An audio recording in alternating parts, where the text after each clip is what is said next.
Isaorana trano ilay naharina ny miantsika andro vaovao amin'ity alarobia 10 novambra 2024 ity manantitra ny arabo ambam-pirarintso ho anao izay manaraka ny Miara Manonja na ianao eto Madagasikara na ianao any ampitan'ny ranomasina. Miara Manonja izay miainga eto amin'ny MBS Nospatrana sy ny Radio Mada ihany koa. Izany araba izany dia araba izay tsy misy anavahana fa ho antsika mianakavy mihitsy izay araba izay ka dia arabaina ianao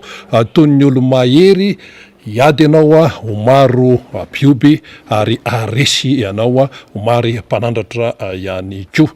Ny fandarantsika toy ny mahazatra iresahana aloha hevitra momba ny fiainam-pirenena, iresahana ny zavatra iainantsika malagasy kanefa mety tsy fantatsika ny tena votoatiny, tsy fantatsika ny tena any anaty vilany any amin'ilay resaka ho resahana ny tiano tenenina amin'izany ka dia hitondrana fanazavana eto eo ihany koa ny ampisehatra efa mahazatra ny namako Faniry Razafy Manantany izay ampamakafaka eto amin'ity fandarana Miara Manonja miainga eto amin'ny MBS ny Radio Mada ity ary ny faniriana dia ny hoe hiaraka eto isika mandritra ny ora roa mahery ao anatin'izay fandarana izay ka dia mba samy ahazo izay tandrify azy isika nakavy. Zay ary ny hoe tongo lasy tongo vavy fa hiditra ao anatin'ny votoatiny isika toy ny mahazatra dia ampatsahivon'ny Faniry aloha ny hoe inona ny songadina tao anatin'ny 420 ora be dia be no songadina fa misy lafin-javatra hotsongaina ao anatin'izany rehetrarehetra izany ka dia hoentina aminao avy hatrany. Miarabanao Faniry Ndawary. Eny ary dia miaraba Rina Rabe Mananjara, miaraba ny mpijery sy ny mpiaino atsika amin'ity maraina ny alarobia 10 ny volana novambra angamba izay Rina raha tsy diso raso marina kely 10 ny volana novambra 2024 misaotra andreo namana teknisiana mpiara-miasa amintsika tsy ny eto amin'ny MBS radio télévision ihany fa reo teknisiana marobe izay manao ny fandrindrana ao ambadiky ny sary sy ny feo na ny eny ambony tsimbona na ny eny faritra misy ny fitaovantsika eny faravohatra eny na reo teknisiana mielipatrana manerina Madagasikara amin'ireo toerana izay manaparitaka ny sary sy ny feo ny MBS zany dia isaorana avokoa izy ireo satria dia efa tafaverina somatsara zany ny radiotsika rehefa samy mahenonga amintsika ny famerenana ny fandarana na eto Antananarivo na ny any faritany ny amin'ny fahitalavitra mandray izany amin'ny fomba ny analozika itsika satria moa zany ny numerika dia mbola azo tolona no hamerena antsika azy mba ho hitany zao tontolo zao zany fampitam-baovao sy ny fandarantsika izany. Izay ny amin'iny fa ny 420 ora ny songadina izay anaovantsika jery totika aloha Rina dia ny zavatra nitranga zany tamina gazety mpiseho isan'andro tamin'ny omaly alina tamin'ny amin'ny 7 ora latsaka fefantany zany satria raha ny vaovao fantatra zany dia nisy nitoraka tamin'ny Grenady ny imprimerie fanodinana ny gazety La Grande Île zany izay mpiseho isan'andro eto Madagasikara. Ny La Gazette de la Grande Île dia anisan'ireo gazety izay be mpamaky sy be mpividy amin'izao fotoana izao ary nandritry ny fotoana izay nijorony tany amin'ny taona 13 tany hoany no makaty dia azo lazaina fa manana ny mpamaky azy sy ny mpanara-baovao azy izany La Gazette izany ary tsy le filaza eo amin'ny fomba fizaraham-baovao ka matetika mety manelingelina amin'izay mety voatotoina ao anatin'izay lahatsoratra avoakany izay. Ny mety ho anton-javatra samy hafa dia apetratsika amin'izay mety ho fanadihadiana ataon'ny mpitandro ny filaminana zany matoa mitranga fotsiny lafin-javatra ohatran'izao dia ohatsika hoe ny dôlamakota amin'ny fomba fanaovana politika sy ny raharaha fanampenam-bava dia manahirana dia manahirana zany ary manomboka ahitana taratra ny endrika izay hoe tsy filaminana amin'ny seho samy hafa na ara-tsosialy na ara-politika ny lafin-javatra tahaka izany ka tokony amailo ny rehetra satria rehefa mipotra amina endriny tahaka izay ilay rivotra miseho eto anivon'ny firenena dia mampanabe ny ihany ny sin'izay hoe filaminana amin'ny isan'ambaratonga izay everintsika zany fa dia ahita marina eo anatrehan'izao raharaha izao ny La Gazette de la Grande Île zay niarana zay fampiororona tamin'ny alalan'ny grenade izay. Ny tafo moa zany no loka tao anatin'ity ry Miara Manonja ary de efa nisy ny fidin'ny fotony nataon'ny mpitandro ny filaminana sy ny mpitatana ao amin'ny la gazette de la grande île akahirezana an'izy ireo ao anatin'izay asa masiny ny asa fanaovana gazety sy ny fijoroana izany zava-misy rehetra izany. Akoatr'izay mbola nomaly ariva ihany rina dia nisy ministra teo aloha zay voaroiroy raha ny vaovao fantatra tamina resaka fisolokiana sy fivadiam-pitokisana ary tasy tsy misy antobola zany na section provision teo aloha izy io tany amin'ny taona 2012 sy 2020 tany hoany. Ity ministra vehivavy ity dia nisahana indrindra ny resaka asa tanana ka nanana fifandraisana manokana tamina mpandraraha avy any Toliaratany ny nendoan'ny raharaha tany amin'ny taona 2012 sy 2020 tany hoany na 2012 sy 2020 nefa nanomboka izay fifandraisan'izy ireo tamina mpandraraha izay dia resaka fiarakodia zay hoe hovidiana de iny no mivadika ho fisotomana an'ilay fiarakodiana mpandraraha zay nentina ministra ary dia tsy naverina zany. Nisy ny findramam-bola sy ny seky tsy misy antobola tao anatin'izany raharaha izany dia nanaovana fikarohana taty aoriana ilay ministra teo aloha ary dia nisy ny fanenjehana azy teo anivony zay raharaha zay mahavoasaringitra azy satria dia nivadika ho penal izany adevitra rehetra zay niresahana izany. Nisy ny fikarohana ity ministra ity tao anatin'izay raharaha izay ary dia nisy fikasana ho an'ny omaly zany raha ny vaovao fantatra saika iondrana hivoaka tany ivelany izy no sarin'ireo mpitandro ny filaminana kanefa dia manana izay antota taratasy izay mahavoasaringitra azy izay ary efa eny ampelatana mitandro filaminana moa izy zay tsara ny manamarika fa solombambaoka ny Madagasikara teo aloha voafidy tao amin'ny distriktan'ny Brickaville ity ministra teo aloha ity. Akoatran'izay Miara Manonja ny resaka sosialy dia mitaraina mafy zany ny poniny talata maty satria tao anatin'ny 7 ora dia tsy nisy rano teny talata maty teny. Akoatran'ny hoe efa nijaly tamin'ny fahatapahany jiro matetitetika ary mitovy amin'ny zava-misy eto Madagasikara ny zavatra niainan'izy ireo ao anatin'izany resaka jiro sy rano zany ary dia mitaraina izy ireo ny amin'ny hoe inona no ataonay ahoana ny fomba ahafahanay zay mpanjifa ny jirama mba misitraka tsakany sy andavana ity resaka rano madio hiditra anivon'ny tokatrano tsirairay avy ity ary rano ara-dalàna amin'ny 420 ora kanefa tsy izany moa zany ny tolotra omen'ny jirama sy ministera ny angovo raha ny zava-misy amin'izao fotoana izao. Ny eo anivon'ny ministera moa zany dia mbola varina amina fiteteza paritra sy fizarana reo alapidera zany zay jiro fanazava amin'ny mandeha amin'ny herin'ny masoandro kanefa raha ny olana ankapobeny misy eto Madagasikara dia hitovizana sy tarainany rehetra ny tolotra ratsy sy ny fahampitehana eo anivony zany orinasa jirama izany. Akoatra izay dia mitohy ny fitokonana ho an'ny eo anivon'ny IST ny degoany amin'ireo lafiny maro samihafa izany mazava ho azy ny tokony ho zositra an'izy ireo sy ny lafy karama no ao anatin'izany fitokonana izany. Tahaka izay ihany koa mampaneno lakolosy reo mpiasa eo anivon'ny LTPB na ny laboratoire national des travaux publics et des bâtiments LNTPB ny afantarany rehetra azy ery Alarobia manana ny marary azy koa reo mpiasa ireo ary mitaraina mafy amin'izao fotoana izao. Ny zava-misy koa raha ho an'ny tontolon'ny université dia mbola tsy milamina amin'izao fotoana izao ny fidiran'ireo mpianatra zay afaka fanadinana baccalauréat tamin'ity taona 2020 sy 2020 ity. Raha ny zava-misy dia mbola fandraisana reo afam-panadinana tamin'ny taona 20 sy 2020 ary misy ary 7 sy 2020 mbola adevitra amin'izao fotoana izao. Akoatran'ny hoe mbola tsy tomombana ho an'ireo mpianatra sasasasany ny fahazoana zay vatsim-pianarana sy ny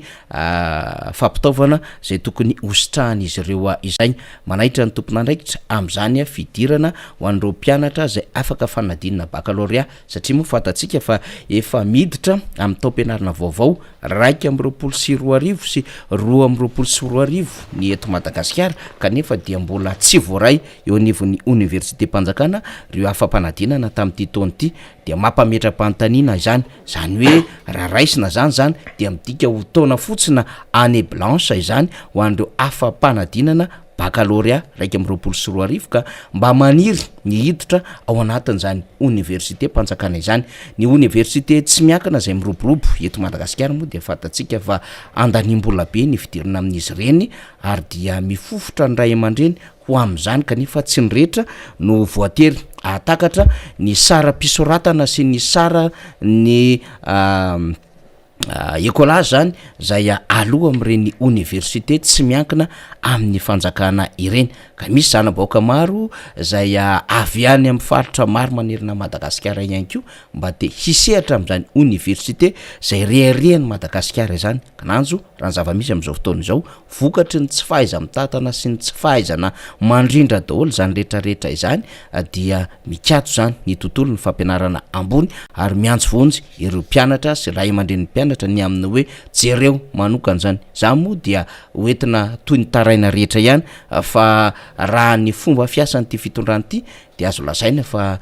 kelo ny finoana ny ahitan'izy ireo vahaolana amin'izao tranga izao ny oeraoera mibetsaka fa ny fandraisana andraikitra sy ny fahampitehana dia betsaka lavitra noho ny oeraoera zay ataony zao fitondram-panjakana izao. Maraparanantsika ny 4 ora angambany dia ho avy eo any ny solombavamboaka ny Madagasikara voavidy tetsy amin'ny boribory tamin'ny fahadimy fetra raha lamizafimbololona zay sady filohan'ny vondrona parlementaire tiako Madagasikara ary dia niatrika ny fivoriana omaly izy ny fanaovan'ny anteny meram-pirenena ny anteny meran-doholona ary ny assemblée ny parlementa francophone zany na ny APF mahakasika indrindra ny resaka fanelezana vaovao zany tsy marina de reny sy ny ao ambadika zany sy ny mety ho sazy mihoatra amin'izany no nodinian'izy ireo ary nisy fanontaniana napetraka ny solombavamboaka tiako Madagasikara tamin'ny alalan'izany filohan'izany vondrona izany hoe raha toa moka ny fanjakana no manelo vaovao tsy marina de inona ny sazy miatra azy de tsy nahazo ombalina zany teo anivon'ny mpitandro ny filaminana ambony na ny sekretera generaly ny sekretera mpanjakana misahana amin'ny gendarmerie pirenena dia hiverenantsika izay ady hevitra zay miaraka amin'ny député raha lamizafimbololona rehefa aveo fa akoatran'izay Miara Manonja dia hiresaka tsika mahakasika indrindra ny fiarina amin'ny jono an-dranomasina dia ny resaka crabe zany no resahantsika crabe velo izy ty na crabe vivant araka ny fahafantarany be sy ny maro azy misy sedra olana ity sehatra anankiray ity ary misy ny antso-dray misy ny monopolisation ataona orinasa vahiny anatin'ity raharaha ty ary dia taraitana mepaka malahelo ary miravoravo tanana tsy manana zay mba anjara hoentiny ao anatin'izao tontolo fandrarana izao ny mpandraraha malagasy zay manana agrément ary mahay an'ity asa ity kanefa te hisehatra te mbola ampiroborobo an'izany asa zany saingy ny orinasa vahiny sy ny vahiny kelomaso tahaka ny sinoa no manjakazaka manao zay daniny kibony amin'ity raharaha ty dia hindratsika hitondrantsika fanadiadina izany ady hevitra izany mba ho fantatry ny be sy ny maro ny mahazo ny mpandraraha malagasy sy ireo mpanjony madinika sy ireo fianakaviana maro be mivelona tamin'ity raharaha ty zay ao anatin'ny fanambakana sy ao anatin'ny hoe alahelo amin'izao fotoana izao satria dia sahiran-tsaina de sahiran-tsaina ny amin'ny fisehanana amin'izany tontolo ny jono izany. Zay ngamba aloha no ampidirantsika azy Miara Manonja ianao raha teo mbola hanana ny hambara ao anatina ady hevitra maro samihafa fa raha anovantsika jery todika kely fotsiny dia ho avy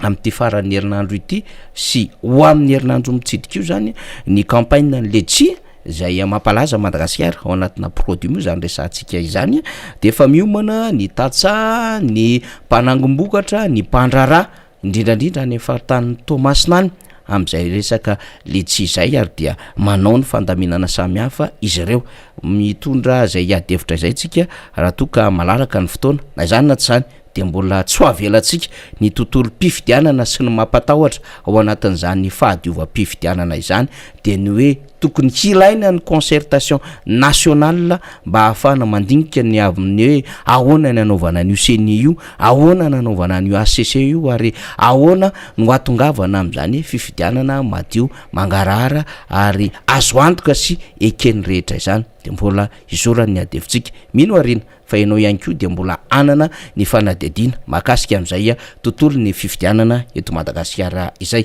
Zay ny malaza, zay ny zava-misy tao anatin'ny 4 ora mbola hiverina tsika arina arakaraky ny fivoaran'ny vaovao ihany koa, satria raha ny fantatra am'ty an'io ity dia misy hetsika samihafa mandehandeha any ambadika any dia ho tateritsika eto araky ny azona ny vaovao amin'ny ankapobeny. Eny ary sationany zany, sationany zavatra izay miseho eto Madagasikara dia mieritreritritsika, miaino isika, mijery isika hoe inona daholo zany miseho eto amin'ity Madagasikara ity zany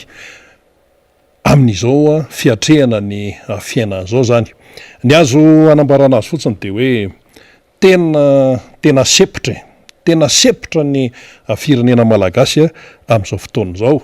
Ary tany aloha tany moa nisy mpanoratra izay namoaka boky mitantara ny hoe tolona izay natao zany, nataony malagasy nanoloanan'ireo mpanjanatany, anisan'ny voatantara tamin'izany tamin'iny faritra Ambatondrazaka iny. Dia ny fomba nilazany ny mpanoratra azy de ny hoe mitaraina ny tany,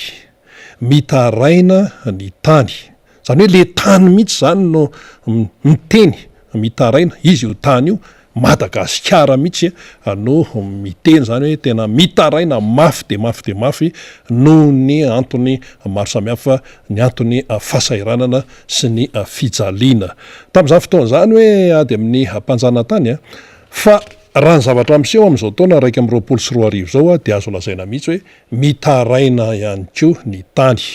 Fa ny endriny no tsy mitovy tamin'ny vanim-potoana ny fanjanahantany sy ny amin'izao vanim-potoana izao. Mitaraina ny tany amin'izao fotoana izao satria tsy misy zavatra mandeha zany ny lafin-javatra maro eto Madagasikara ary ao anatin'izay ny resaka fiariana. Ny resaka fiariana izay hiaingany ny fiainan'ny isam-batan'olona any amin'ny tokantranony tsirairay avy any. Zay no amerimerenantsika foana hoe rehefa memirosaka io fari-piainany isa-tokantrano io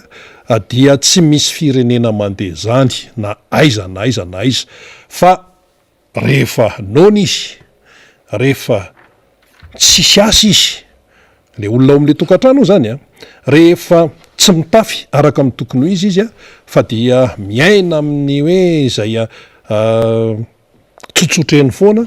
dia tsy mandeha mihitsy lay fiainana. Ny resaka tsy fandripahalemana moa etsy-andaniny ny tontolo iainany te fa mepotika hatramin'izao de mbola tsisy orana eto amin'ity Antananarivo sy ny manodidina ity, nefa de efa 10 Novambra efa tokony hisy oram-baratra mihitsy amin'izao fotoana izao ary le izy ary indraindray ohatra ny mangatsika tapika zany de mamay be zany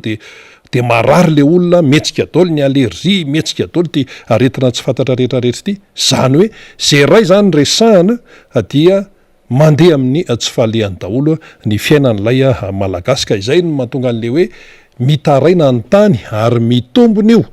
hatramin'izao na de tany amin'ny vanim-potoana ny fanjanahantany azy no nivoahany izany fitenena hoe mitaraina ny tany zany. Ary io moa anisan'ny fandaram-pianarana any amin'ny classe de seconde any amin'izao fotoana zao an'ny ankizy mpianatra zany fa ny zava-piseho tany amin'ny fanjanahantany, ny tany amin'ny faritra Ambatondrazaka iny ny tena hoe anisan'ny tantaraina ao zany fa raha hoe ny zavatra iainana amin'izao fotoana zao ihany koa de tena mbola mitaraina ny tany, mijala ny zana-bahoaka tompoko eo amin'ny lafiny fiainana isan'andro. Ka manoloana zany toe-javatra zany dia misy ny atao hoe fandiniana an'ilay raharaham-pirenena. Fa inona no mahatonga an'ity, fa inona no mahatonga an'ity raha mbola malagasy koa ianao ka miaina eto amin'ity Madagasikara ity, tsy maintsy mijery ny fomba fiainana zany. Rehefa misy ny tsy mety de tsy maintsy jerevana zay ary jerena ny vahaolana. Ny vahaolana atolotra ny mpitondra de vahaolana tsy miantefa any amin'ilay tena hoe marary ny vahoaka. Io moa miverimberina foana hoe inona ny lara-pahamehana, inona n'izao fa rehefa tena jerena le izy dia io zany zao hoe teleferika, iny moa zany zao efa vita ny sony, efa vita ny fifanarahana tany, adia raha hoe zany raha ny tetiandro ny mpitondra fanjakana zay nanao an'iny fifanarahana iny dia dikan'izay zany andeha zany io fanamboarana ny teleferika io zany. Raha jerena amin'ny fizorany ny tetiandro isan-karazany zany de mijery le malagasy hoe ahoana zany ny fandehan'izy ity, nefa etsy ananiny etsy le isan'andro io tena tsy mihinan-kanina, zara raha mitafy, zara raha miaina, ny tsy fandriampahalemana iainana isan'andro san'andro. De ny dikan'izay zany dia tena hoe tsy misy lalana mazava intsony zany andanan'lay fiainan'lay malagasy amin'izao fotoan'izao. Hafa mantsy hoe iny zany misy sori-dalana mahitsy tsara iny dia iny zany no arahana. Fa amin'izao fotoan'izao zany maizina, ka rehefa maizina le izy dia andeha ho aiza ary tsy fantatra intsony zany hoe andeha ho atsy na andeha ho ary. Ny mpianatra zany zao amin'izao fotoan'izao de mianatra fotsiny izy tompoko, miala izy ao an-trano dia mamonjy ny toeram-pianarana de mianatra de eo ambony dabilio eo dia mihaino ny mpampianatra de mihaino ny sofiny de manoratra de mianatra formule de manao exercice. Fa io mpianatra io rehefa antaninao dia tsy fantany intsony hoe inona no hiafarany, satria ilay sehatra ahafahana atao hoe ahafahana mahazo ny tanjona any amin'izay irina raha ny eto Madagasikara no tena manjavozavo tanteraka ary maloka tanteraka mihitsy amin'izay fotoan'izay. De lasa ohatrany hoe routine fotsiny raha ny tokony ho izy eny rehefa mianatra zany ny mpianatra anankiray dia mazava tsara ny lalana izay alehany, hoe vao misafidy fotsiny izy hoe anao série L sa anao série E sa na zatra moa zany de hoe anao série D sa anao série A2 sa anao an'zao sa anao an'zao, de misafidy le mpianatra satria iny no mamaritra ny lalak'izorany amin'ny fiainany any aoriana rehefa tonga any amin'ny sehatry ny asa izy, mety hoe littéraire izy, mety hoe scientifique izy, mety anao ingénieur izy ny faniriny de any amin'ny série C zany anao docteur izy de any amin'ny série D zany. Zany hoe rehefa mianatra zany na le mpianatra na ny ray aman-dreny de efa manana ny sori-dalana mipetraka mazava tsara, zany daholo ny an'ny rehetrarehetra zany. Fa amin'izao fotoan'izao mba hanontany io kely hoe azafady indrindra, ny ankamaroan'ny mpianatra rehefa andeha hianatra sy hoe inona zany ny tena tanjony na hoe ny tanjon'ny ray aman-dreny amin'io zanany io rehefa mandeha lay fianarana, rehefa vita ny fianarana de anao inona, vita ny fianarana de miravaka diplôma, mianatra manatra, mahazo doctorat sy ny sisa, be de be ny karazana diplôma hoe afaka alaina zany. Fotoana lava be zany no lany tao anatin'izay rehetrarehetra zay, lany ny vola, lany ny fotoana, lany mondrikeliny ny ray aman-dreny. Fa rehefa vita le fianarana dia tsy arakarak'izay lay zavatra miandry an'ireo mpianatra izay navita fianarana, an'ireo mpianatra izay navita ny voka-pikarohana. De mipetraka fanontaniana hoe fa maninona no ohatran'izany no miseho eto Madagasikara, fa ga tsy misy politika ampiary ny mpitondra momba an'izay zavatra izay. Raha ny nambara aloha tamin'ny nandritra amin'ny propagande sy ny fandresen-dahatra azahoana ny vaton'ny mpifidy de nisy zany, nisany hoe tena hoe drafim-piarahamonina zay nentina nampilendalendaina n'lay vahoaka hoe rehefa tonga eo zay de anao an'zao, atao ohatran'izao ny lafin'ny fahasalamana, atao ohatran'izao ny tontolo ambanivohitra, atao ohatr'izao ny tontolon'ny asa, atao ohatr'izao ny resaka fampianarana sy ny sisa, resaka fanoranan'entana makany ivelany sy ny rehetrarehetra natao daholo zay ambaboana an'lay malagasy dia rehefa eo amin'ny fitondrana zany zay mpitondra mitondra eo dia ny lozika de hoe manome an'lay tambony ho an'lay vahoaka izay nametraka eo zany. Mbola atao anaty farangisosina la hoe nametraka satria fahefana ihany koa de indramina, fa raha mbola hoe tsikera momba ny fifidianana mbola be de be ny azo resahana momba an'izay. Ny tiana ho tenenina zany de ny hoe tsy misy lalak'izorana mazava tsara intsony ilay tanora malagasy rehefa manao fianarana, fa de mandeha routine fotsiny aloha hoe mianatra hony de mianatra. Nefa raha ny tokony ho izy rehefa mianatra izy de misy tanjona izay tratrariny izany ao anatin'izay famitana ny fianarana izay. Dia lasa miady rery ilay tokantrano, lasa miady rery ilay mpianatra rehefa navita amin'ny fianarany, lasa miady rery ilay ray aman-dreny sy ny fianakaviana, ka ilay fotoana lavabe zany zay natotona tao anatin'ilay fianarana dia lasa very fotsiny tao anatin'ny fotoana fotsy satria zava-trafa izay tsy neritreretina mihitsy no miandry an'ilay mpianatra navita fianarana ary na navita voka-pikanoana azy dia feno ao anaty tiroara ozy professeur Ralson Roger,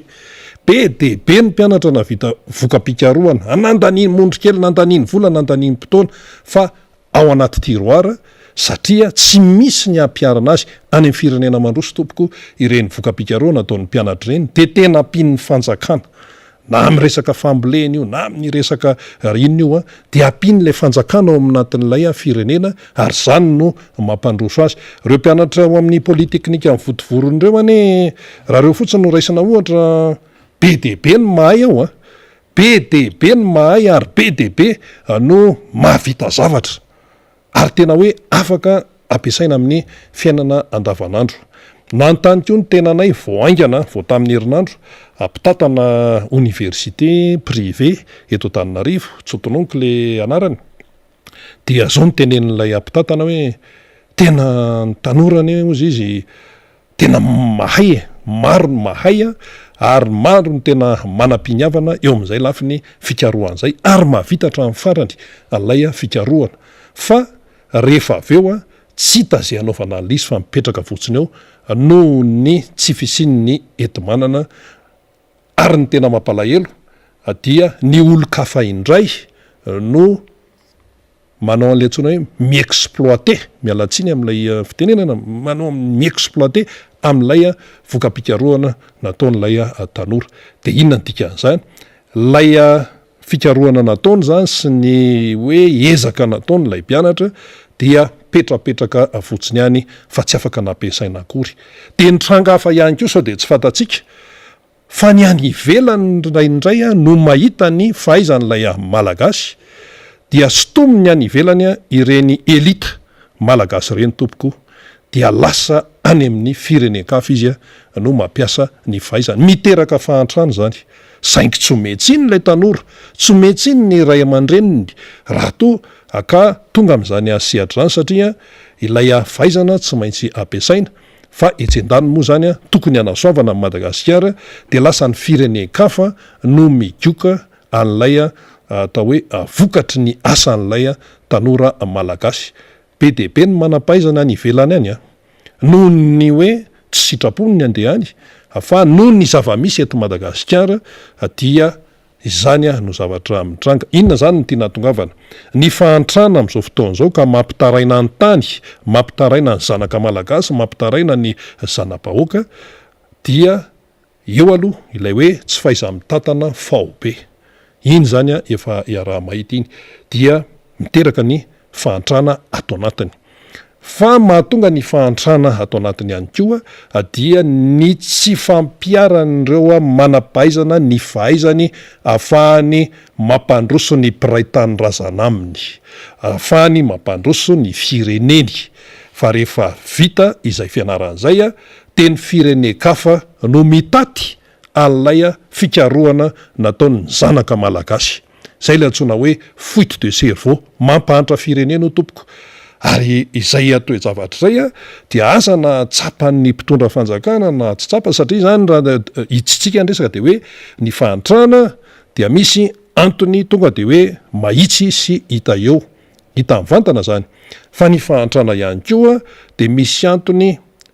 ankolaka mahatonga an'izay fahantrana izay dia anisan'izay ity resaka hoe fuite de cerveau ity, zany hoe atidoha eto Madagasikara lasa mifindra monina makany ivelany. Fa de raina ihany koa aloha ireo manam-pahaizana izay mbola mijanona eto amin'ity firenena malagasy ity ary nanontany mpikaroka mpampianatra teny amin'ny université teny efa ray aman-dreny olona io nanontaniany tena hoe inona no nahatonga anao tsy mba hoe nandeha nakany ivelany na fantatra fa efa nisy nikitikitika hoe any ivelany de zao no nataony hoe io moa zay izy a samy manany safidiny fa raha ny ahy manokana dia noho ny fahitako an'lay a mbola hoe firenena malagasy satria raha lasa any a dia ahoanandray zany a ireto taranaka sy tanora reto satria mbola tiako ilay firenena malagasy tsy midiko zany hoe zay lasa de hoe tsy tiany firenena io a samy manany ny antony oa fa na izany na tsy zany aloha misy ny lasa noho ny tsy sitrapony fa noho ny zava-misy eto Madagasikara dia lasa mifindra toerana makany ivelany zany a ilay atodo malagasy ilay manapaizana malagasy dia any izy a no mamirapiratra fa tsy eto Madagasikara kanefa raha ohatra hoe atao le fianarana dia Madagasikara zany a no tena hoe priorité ao anatin'izay rehetrarehetra zay be de be ny tranga ohatran'izany na amin'ny lafin'ny fanatanjahantena na amin'ny lafin'ny kolotsaina amin'ny lafin'ny hira ohatra apetsaka ny teratany malagasy hoe raha teto izy tsy afaka tena nampiseho ny faiza noho nylay tery isan-karazany fa rehefa tonga tany ivelany izy dia lasa mamiratra eo amin'ny sehatra maneran-tany mihitsy eo amin'ny resaka hoe resaka ingénieur amin'ny resaka dokotera firiny dokotera malagasy any velany any amin'izao fotoana zao ary mahay mampiaiky ny vazaha mihitsy ny fahaizan'ny malagasy tompoko amin'ny lafiny ohatran'izay na amin'ny fitsaboana io na amin'io resaka tontolo resaka aviation io ary be de be malagasy ny miasa any amina compagnie vahiny any so de tsy fantatsika zany be de be ny malagasy miasa any amin'ny compagnie vahiny any raha tsy resaka fotsiny amin'ny resaka hoe pilote ohatra hoe mpanamory fiaramanidina mampiaiky ny compagnie any velany tompoko ny fahaizan'ny piloty malagasy satria maninona ny mampiavaka ny pilote malagasy zany dia tena hoe mahay eo amin'ny resaka atterrissage ohatra amin'le fipetrahan'ny fiaramanidina iny milamina tsara mihitsy ny mpandeha rehefa pilote malagasy zany no mametraka alay fiaramanidina eo amin'iny piste d'atterrissage iny be de be zany ary akoatran'izay ihany koa dia ny pilote malagasy dia mahay mifeh ny fitsitsiana ny kérogène reo compagnie vahiny zany teneniny zany fa tsy ny eto amintsika dia mampiaiky volana n'izao tontolo zao ny fahaizan'ny malagasy any ivelany any fa ny zavatra misy eto amin'ny firenetsika zany de ny hoe mba misy ve zany politika mba ahafahan'ireo manapaizana malagasy ho tamana eto amin'ny fireneny misy ve zay politika izay ahafahan'ireo manapahaizana ahafahan'ireo avaram-pianarana malagasy mitondra ny valibabeny ho an'ny vahoaka malagasy mpiray tany razana aminy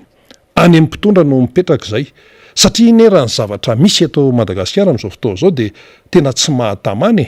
ary io tsy hoe ny manapaizana ihany fa natao hoe na ambanimbany fahaizana ary amina raha hoe resaka hoe fianarana akademika ny tiana tonenina hoe misy olona zao hoe tsy manana izy afa-tsy BBC fa rehefa mahita irika izy ivoahana ny ivelany na de atao hoe mpiasam-bazara satria tonga de jerevany le koro ohatray euro zany zao efa tena manafisafo ny latsaka kely ny 5,000 ariary za zany zao raha mikarama ohatra hoe asana hoe 100 euro fotsiny mahazo 200 euro fotsiny defa milamina any tonga de eritreretana satria le lanjam-bola malagasy efa tena ambany de ambany kanefa zany 100 euro zany amin'ny any Europa dia maivana de mbola maivana zany eo amin'ny fiainan'ny Europeana satria ny endry zareo efa ambony be mihitsy ny fari-piainana ao anatin'izay rehetra ny tsika tiako mitotongana ihany ny vahoaka nona tsy afaka miasa de nanontaniana amin'izay ary ny paitoekarenany amin'ny hoe raha ohatra zany ka izay no fandehan'lay raharaha zany eto Madagasikara ahoana ny fomba atao hoe ampiakarana ny arikarena zany ao anatin'ny firenena be de be ny fanazavana teknika za hoe oye fa ny tena tsotra indrindra de ny hoe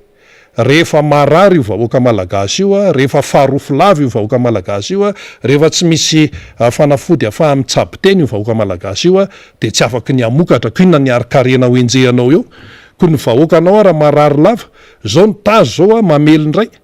mbola misy matany tazo am'izao mipesta mbola misy eto Madagasikara zay atao hoe aretina tsisy tsony any amin'ny tamin'ny mandroso eto amintsika ve re olona 2021 de mbola misy pesta ihany de misy miteny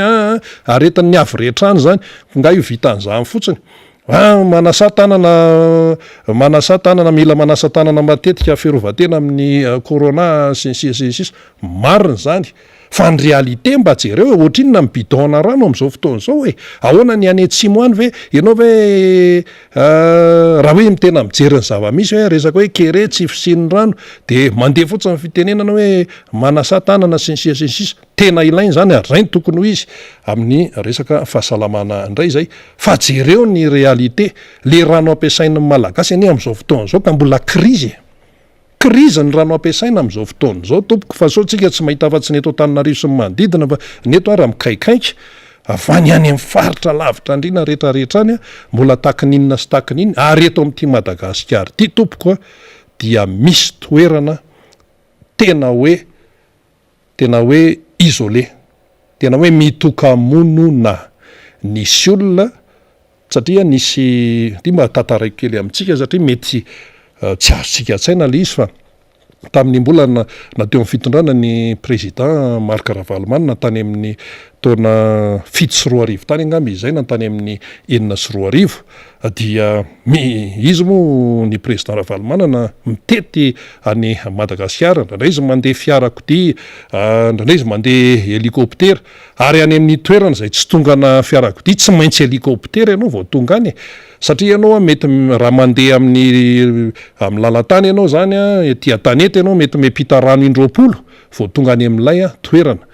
fa tamin'izay toerana anankiray zay nandehanana mpanao gazety vitsivitsy ihany koa anisan'izany ny tenanay zany nanao fanadiadiana dia tena hoe misy olona tsy mbola nahita fiarakodia hatramin'izay ny ainany nisy olona tsy mbola nahita fiarakodia hatramin'izay ny ainany eto Madagasikara no misy an'izany tsy any anaty ala io fa amina tanàna ohatran'ny tanàna rehetrarehetra fa tena hoe tsisy lalana zany toerana zany malagasy tompoko no mipetraka ao amin'ilay tanàna dia tena hoe tsisy ninny tany amin'ny taona 9 sy 4 arivo de ozy izy ny rehefa miverina avany de hoy mpanao gazety namana zany satria mijanona tao Tuliara zany reo ekipa zany dia tsy hoe olona folo moa ny zakana hélicoptère fa teo amin'ny 4 teo dia tsy maintsy hoe solotena zany amin'ireo mpanao gazety no nandeha tany de nanao an'ilay fanadiadiana rehefa miverina tany zany reo miverina tao Tuliara dia mitondra ny tatitra hoe zao ny zavatra nisy tany tadidin'ireo namana mpanao gazety tsara angam'izay zavatra zay fa le olona zany tonga de hoe miaina amin'ny resaka natiora fotsiny am'izao mamboly de miopy dia miaina manao fiotazana dia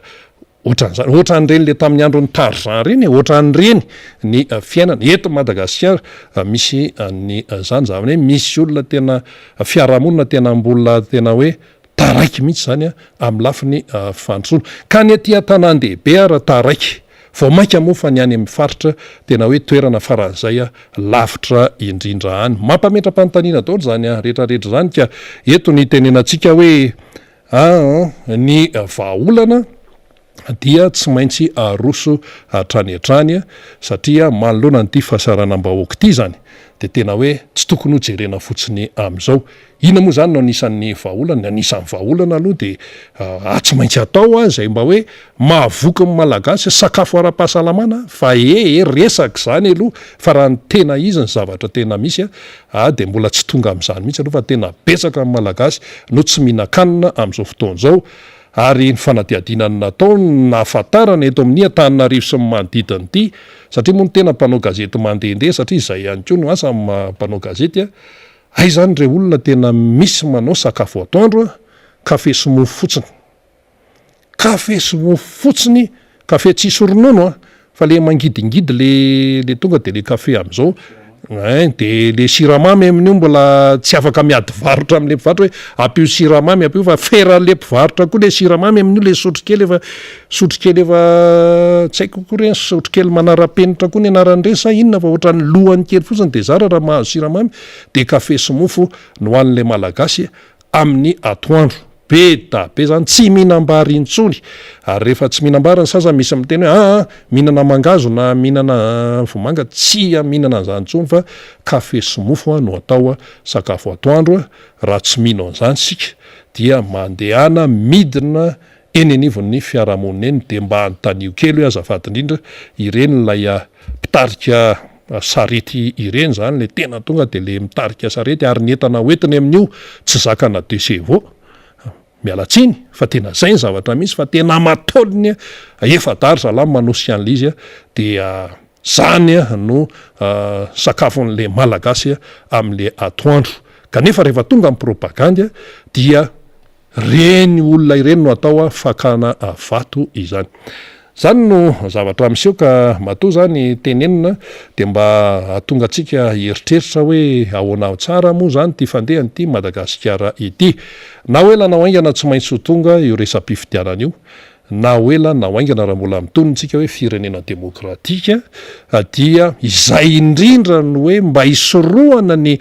zavatra atao hoe nanahirana hatramin'izay amin'ny tontolo-pifidianana hivadika an'ilay zany ny resakitsika dia ty resaka le hoe fikonan-dom-pireneny ty io no hita hoe lalana ahafahana izorana izany. Etsy an-tany moa misy milaza hoe nenay ihany fa mety io fa zay efa miezaka sy ny sisa anazy zay io fomba fijery samy manana ny azy. Fa raha neniny président Marc Ravalomanina mitarika ny mpanohatra mitarika ny RMDM mitarika ny tiako Madagasikara de efa nazavany azy hoe io concertation nationale io fikonan-dom-pireneny io no tena vahaolana satria raha io resam-pifidianana io zany raha ny ainana amin'izao fotoana zao raha mbola le teo ihany no mbola miverina amin'le tontolo-pifidianana amin'ny ankapobeny zany dia eto foana isika mianakavy satria misy lay tena fahamarinana zany le vérité d'usure tsy tena mivoaka. Fomba fahitany maro zany observation zany no atao tamin'ny alalany zavatra efa niseho ka raha ohatra avy hoe hita hoe misy zavatra tokony amboarina, misy zavatra tokony hoe ahitsy ao anatin'izay de inina fotsiny hoe zay izotra amin'ity ihany fa efa io no nahazatra, nefa le io no nahazatra tsy mitondra mankaiza. Raha io ara ny nahazatra nenivoatra ve ny fiainan'ny malagasy amintsika amin'ny teny zao marina hoe resam-pifidianana fa io resam-pifidianana io misy fetraikany io amin'ny sosialy misy fetraikany io amin'ny fiainam-piarahamonina amin'ny ankapobeny satria rehefa tsy manana rispo le olona satria any amin'le fifidianana mihitsy no vo de inona moa no rispo ny hoentin'ny miasa eo satria mahatsapy izy hoe tsy resy lahatra tamin'ny alalan'ilay fifidianana na de nisy didy mpitsarana raha nylaza teo hoe zao ny lany satria ny fifidianana de tsy maintsy didy mpitsarana no mamoaka azy zany hoe raha anona ny lany tamin'ny fifidianana zao, raha anona ny lany tamin'ny fifidianana izao fa le vahoaka tsy mitazana dia zavatra hafa mihitsy ny fomba ahitan'lay vahoaka malagasy an'lay raharaha. Zany zany mamperitreritra daholo zay ary izany no anisany hoe andraikitra itony Miara Manonja mengy eto amin'ny MBS sy ny Radio Mada itony ilaza ny zavatra tsy mety ary mandrosy ihany koa ny vahaolana. De misy miteny any ambadibadika any hoe nareo fotsiny no mitatataty eo, nareo fotsiny lany andro eo, nareo fotsiny no sahirana amin'ny teny eo fa nga nareo misy mieno na misy mieno na tsy misy mieno dia ny adidy sy ny andraikitra amin'ny firenena tompoko tsy maintsy atao satria samy tsy te hanan-dratsy isika mianakavy, samy tsy te hanolotra sy hametraka zavatra ratsy ho an'ny taranaka faramandimy. Zao ne zao ohatra hoe misy ankizy 4 taona izy zao, 12 taona izy zao, afaka 10 taona izy efa 12 taona de eo amin'izay izy misaina de mijery izy hoe fa nisy zavatra ohatran'izao tamin'izany taona 1 zaniko nahoana nareo ray aman-dreny no tsy nandray andraikitra izay le anahirana zay de eo zany le ray aman-dreny hialabala fotsiny ka le izy tsinona manahirana ko nga izy ty vita amin'ny manahirana fa ny fiainan'ny olona ny ivelany ihany mandeha foana ny atsika eto amin'ity Madagasikara ity no atsika ty Madagasikara ty ary samy sarotiny amin'ity fa tsy hoe rianina rery ny tompony ity de samy hoe anao zay atiany atao ao fa ary ny sokajy atsana ny olona vatsy a dia alao apetrapetraka any kanefa raha vao hoe mitony tena hoe malagasy a de fa hoe iray ihany a no dikan'izay ka tsy mendrika ny malagasy zany izany fahatrany zany tsy mendrika ny zana-bahoaka eto amin'ity Madagasikara ity izany hoe mihinana kafe sy mofo amin'ny andro atoandro zany a mofo gasy anankiroa dia kafe le kafe koa amin'io mbola misy hoe erany misy ny erany a afa ny vidiny de misy ny tapany ore olona de misy kafe sandoka satria ay zany ty le katsaka ataon'ny zala maity de ino no fangarony amin'le kafe de le vahoaka sahirana ihany no mbola fitahana no mifampihinanao zany ny zavatra misy eto Antananarivo zany a fa any amin'ny sisiny any amin'ny faritra sy any ambanivohitra rehetrarehetra any a dia mbola manana endrika hafa ihany koa izay le hoe fahasairanana isan'andro zay so de misy mieritreritra any ambadika any hoe rehefa bado reo olon'ireo rehefa tsy mahazo vaovao tena maro n'ireo olon'ireo rehefa atao hoe tsy mahafantatra na inona ireo olona ireo dia hoe tsy afaky ny anao ininona fa dia hoe mipetraka am'izao fotsiny zao nefa ny tsara ho fantatsika raha miresaka sika zao hoe tantsaha aza mieritreritra ny tantsaha hoe ho tena hoe ho vendrany sika mialatsiny amin'ilay fiteny aza mieritreritra n'ireo tantsaha reo isika hoe tsy mahafantatra ininona fa ny tantsahany zao mitondra radio kely miara manonja miainga eto amin'ny MBS ary zay moa eto tsy miteny hoe zao no tsy maintsy atao na izao zao fa mampieritreritra ary mandray ilay olona izany mijery an'io tambary efa karakaina be izy am'izao tsisy orana zao eny aminay eny avaradrano eny zao betsaka ny tambary de nisy an'le orana kely de tonga de ketsona teo andray de mandinika am'izay le tantsaha hoe ty zao ny vary mba hoe tena mba mahavita tsy mahavita taona ntsony ny vary am'izao ho an'ny tokantrano maro fa mba hoe mahavita zay vitany zany de mba hoe mikarakaraina ao mba io no andanina mondrokely sy ny sisa fa jerenao le tambary am'izao mitresatresaka avaina le izy sarotra be satria maina be de eo zany de sahirana de vokatray zany tsy maintsy ienandray ny vokabary noho nylay toetrandro izay tena hoe miantona ny orana am'izao fotoan'izao raha neto Antananarivo sy ny manodidina ohatra ny manjombojombony zany le izy misy rivotra mitsoka avany de avy avany koa le setroka dorotanety tonga de miparitaka de tsisy ninona de iandry cyclone ndray zany ve vo isy orana ndray nefa isika menakavy mandrora mitsilany any ilay politika mpanjakana manoloana an'izany tsy hita zay fandehany fa any amin'ny kopy vaintsisy hoe zao Madagasikara nefa ny tena réalité dia tena hoe iaraha mahita fa tena mbola ho lavitra ny vahaolana momba ny hoe fiainam-bahoaka am'izao fotoana zao aloha fantatry ny olona sasany mantsy efa misy mivoy hoe ahoana zany ny amin'ny zao ahoana ny amin'ny taona ho aminy ny am'izao fotoana zao aloha ny anio aloha mila mihinan-kanina ireo olon'ireo mila tsaboana ireo olona ireo betsaka tompoko ny marary zay dia averimberinay foana betsaka amin'ny marary tokony ho avitra tokony ho sitrana fa noho ny tsy fananam-bola noho ny tsy fisiny ny enti-manana dia lavo afoy ny aina noho izay toe-javatra izay satria tsy manan-katoraka araka tsy manana hoentina ividianana fanafody ary le fanafody amin'io raha aretina mafimafy misy délai ataon'ny dokotera hoe mandritra ny 10 andro ianao mihinana nyity fanafody ity izay ny traitement anao fa mandritra ny 4 andro ihany no todiny lay vola ao atokantrano de ny eninandro ambany zany dia tsisy satria tsisy vola ividanana n'lay fanafody le fanafody amin'io rehefa mafimafy ny aretina de mafimafy ohatr'izay koa ny heriny herin'lay fanafody io fa ny dokotera moa zany manao ny asany izy tsisy fanomezantsiny mihitsy io ny vokatra zany rehetrarehetra zany dia lasa le olona zany lasa manaonao foana lasa mihinakinapona amin'le hoe ka samy teo sitrany io nefa tsy mana etomana de meno hoe no ny tenitenen'ny olona etsy rehetrarehetra ty ataovy zao noho nylay tsy fidiny zay ny momba an'iny fa mbola iverina moa zany namana fanira zafimanina tany hitondra ny famakafakana hafa fa ny anjarako moa dia resaka sosialy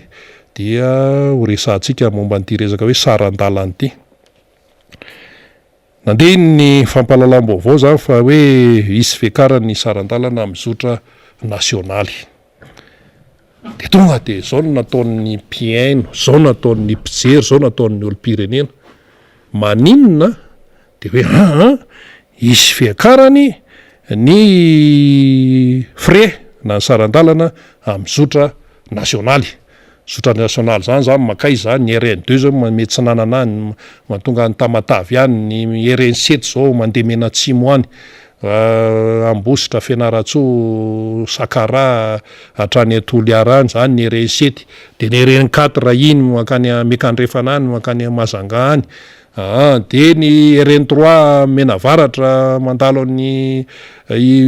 Kazondandy hatrany Antsorobe any, iny ny RN3. Ny RN9 moa zany de iny makany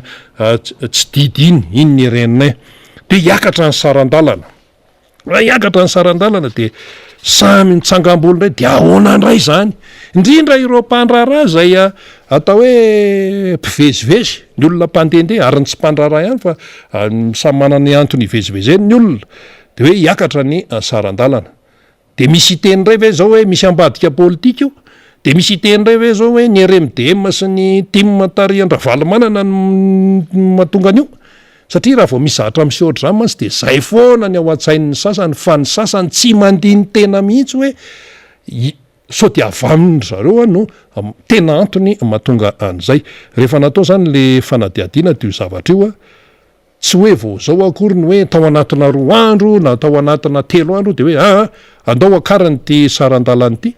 fa na ny mpandeha na ny mpitatitra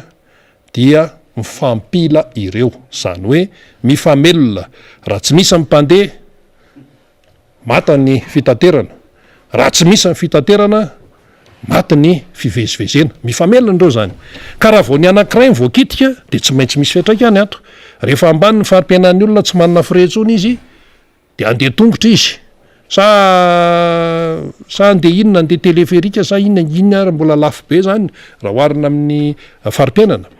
Fa zao zany zao hoe hiakatra ilay sarandalana. Ny Mahajanga zany zao 150 000 francs tanoany tany tareloha tany, de lasa 175 000 francs 35 000 ariary amin'ny rehefa le ovana zany 150 hatramin'ny 175 de rehefa le ovana izy de tafakatra hatramin'ny 50 000 ariary zay le tato-baovao no eto ampanao gazetina, 250 000 francs makamy Mazanga. Aller retour zany ohatrinona 100 000 ariary ray etsy aller retour makamy Mazanga. De ny any Tamatavy zany teo amin'ny 125 000 francs hatramin'ny 130 000 francs teo izy tany aloha tany de ho lasa zany hatrany amin'ny 150 000 francs sy ohatran'izany. De ohatr'izay zany ny fandehan'le raharaha.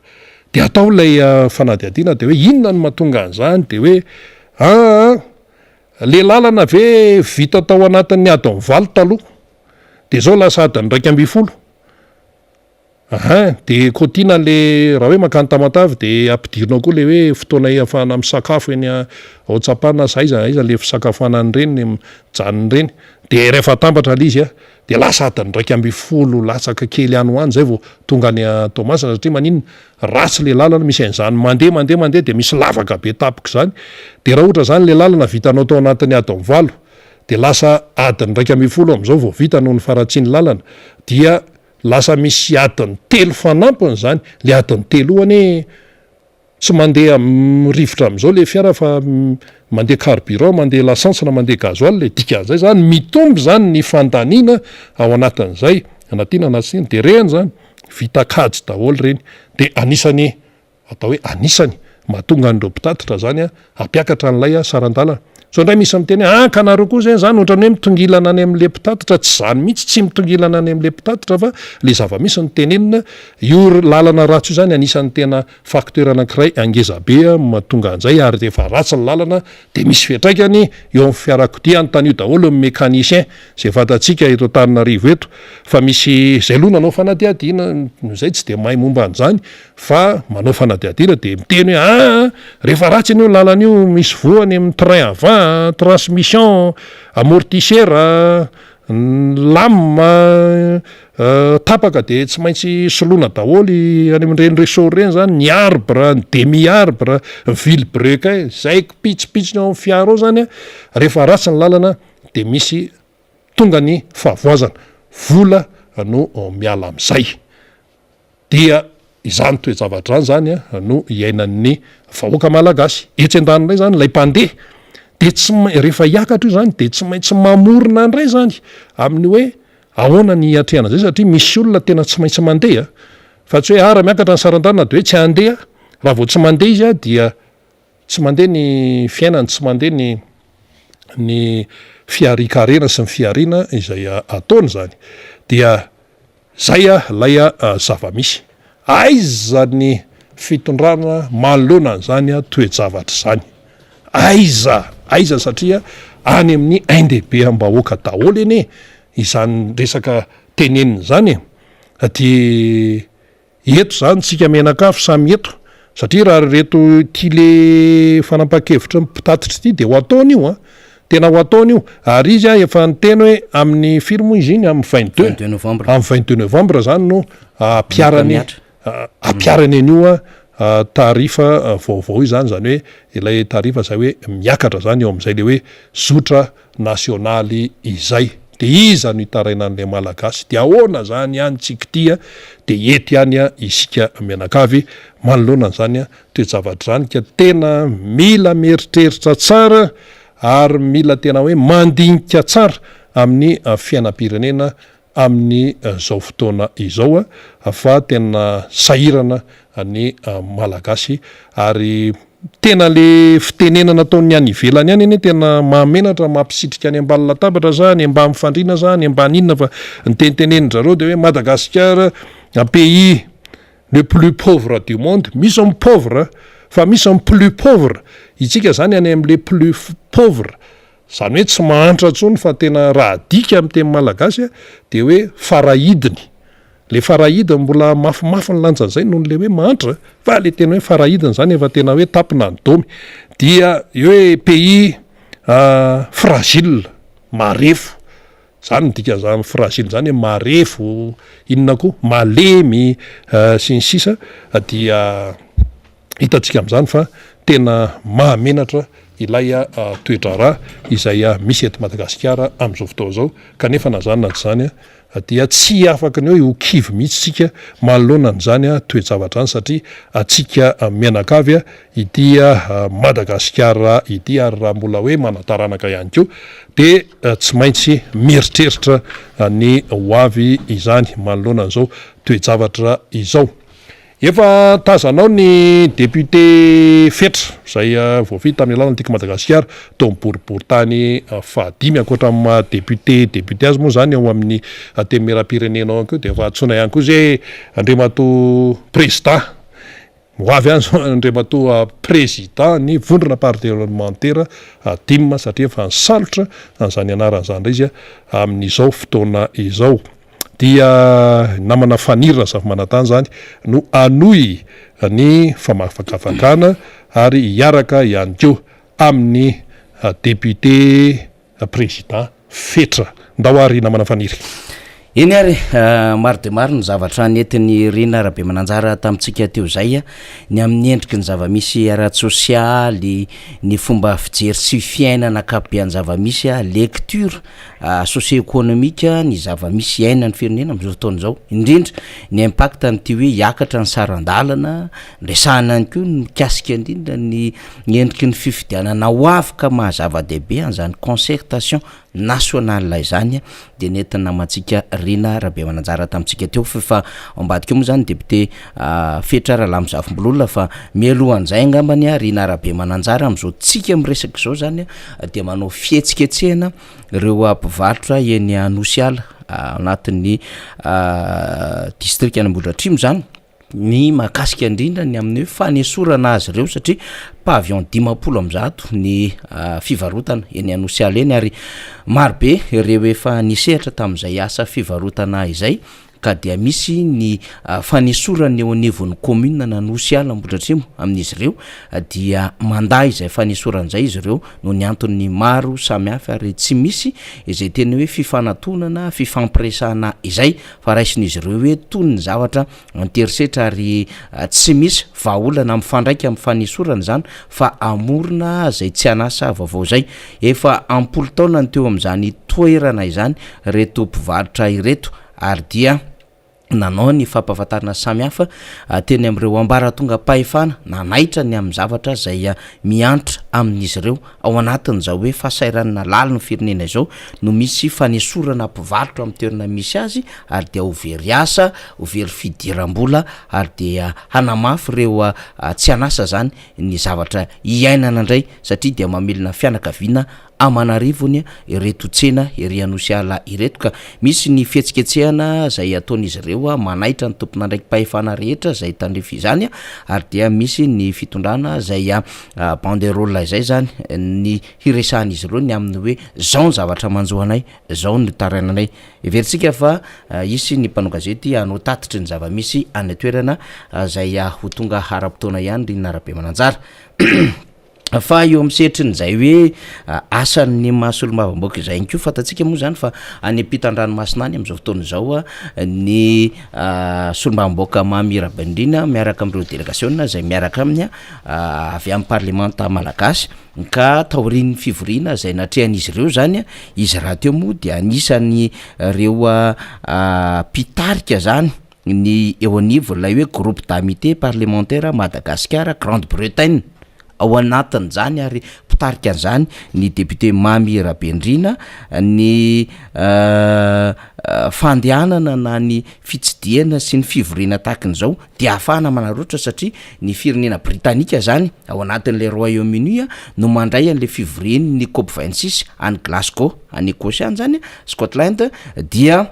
manararoatra zany manao fitsidiana ara-pomba fifanajana na visite de courtoisie ny solombavam-boaka Miara Manonja dia atao amin'ny lapan'ny Westminster izy misy ny parlementa britanika no nanao an'izay fitsidiana ara-pomba ofisialy izany ka andrimatoa Tim Lawton zany zay mpikambana anivon'ny parlementa britanika no nandray azy ireo zay nitarihany député Miara Manonja moa zany mifantoka amin'ny fampivoarana ny fifandraisan'ny Madagasikara sy Grande-Bretagne amin'ny alalan'ny parlementa rotota ny fifampiresana tam'izany io hitatsika amin'ny sary io ny député Miara Manonja zany zay tao amin'ny lapan'ny parlementa any Grande-Bretagne zany de Westminster zany tamin'ny taona 720 no efa tonga teto Madagasikara ny parlementa terra britanika zany nanao fitsidiana ara-pomba ofisialy koa ho an'ny teto Madagasikara ao anatin'le fiara-miasa le groupe d'amitié parlementaire Madagasikara Grande-Bretagne izany rehetrarehetra izany everitsika zany fa tena havesatra dia havesatra ny tatitra hoentin'ny solombavam-boaka Miara Manonja sy ireo délégation miaraka aminy satria dia nisy ny fivoriany COP26 ho an'ireo parlementaire zany dia nandray anjara fitenenina tam'izany izy ary de nisy anko zay hoe fitsidiana ara-pomba ofisialy zay antanterahana teo anivon'ny parlementaire britanika tany Grande-Bretagne izany tena asa ary didy manandraikitra zany satria raha ny votoatin'ilay anambara de hoe fampivoarana ny fifandraisan'ny Madagasikara sy Grande-Bretagne amin'ny alalan'ny parlementa rotota zay no endriky ny fifampiresana teny antoerana voandalana zany mandrasantsika azy ny amin'ny hoe hitondra ho endriky ny fampandrosoana ny Madagasikara zay fandraisana ndraikitry ny parlementaire rotota izay na ny parlementa rotota izay vaovao avy any Grande-Bretagne zany zay anatin'ny fitsidiana nataon'ny député Miara Manonja no nampitaitsika zay niaraka tamin'ny sary teo izay iverina am'izay tsika ny amin'ny zava-misy eto anivon'ny firenena zany teria ampiandohan'ny ady hevitra de nresaka tamintsika ny amin'ny hoe hiresaka tsika ny am'ty tontolony jono andranomasina ity satria dia mikakaika mitaraina zany a ireo mpisehatra ao anatin'zany lay mpisehatra de resantsika hoe lay mpisehatra professionnel ao anatin'ny ty asa ity fa tsy hoe le misehatra fotsiny dia mba manjonjono mba manao an'le asa ohatrany hoe tsisy atao de mba manodikodina vola 5 millions 10 millions 15 millions 20 millions tsy zany fa tena sehatra asa professionnel ity asa ity ary misy am'izay hoe tena manao ny exportation na crabe vivant zany na ny drakaka velona eto Madagasikara makany ampitan-dranomasina ihany de ny mpandray voalohany aloha zany ho an'tony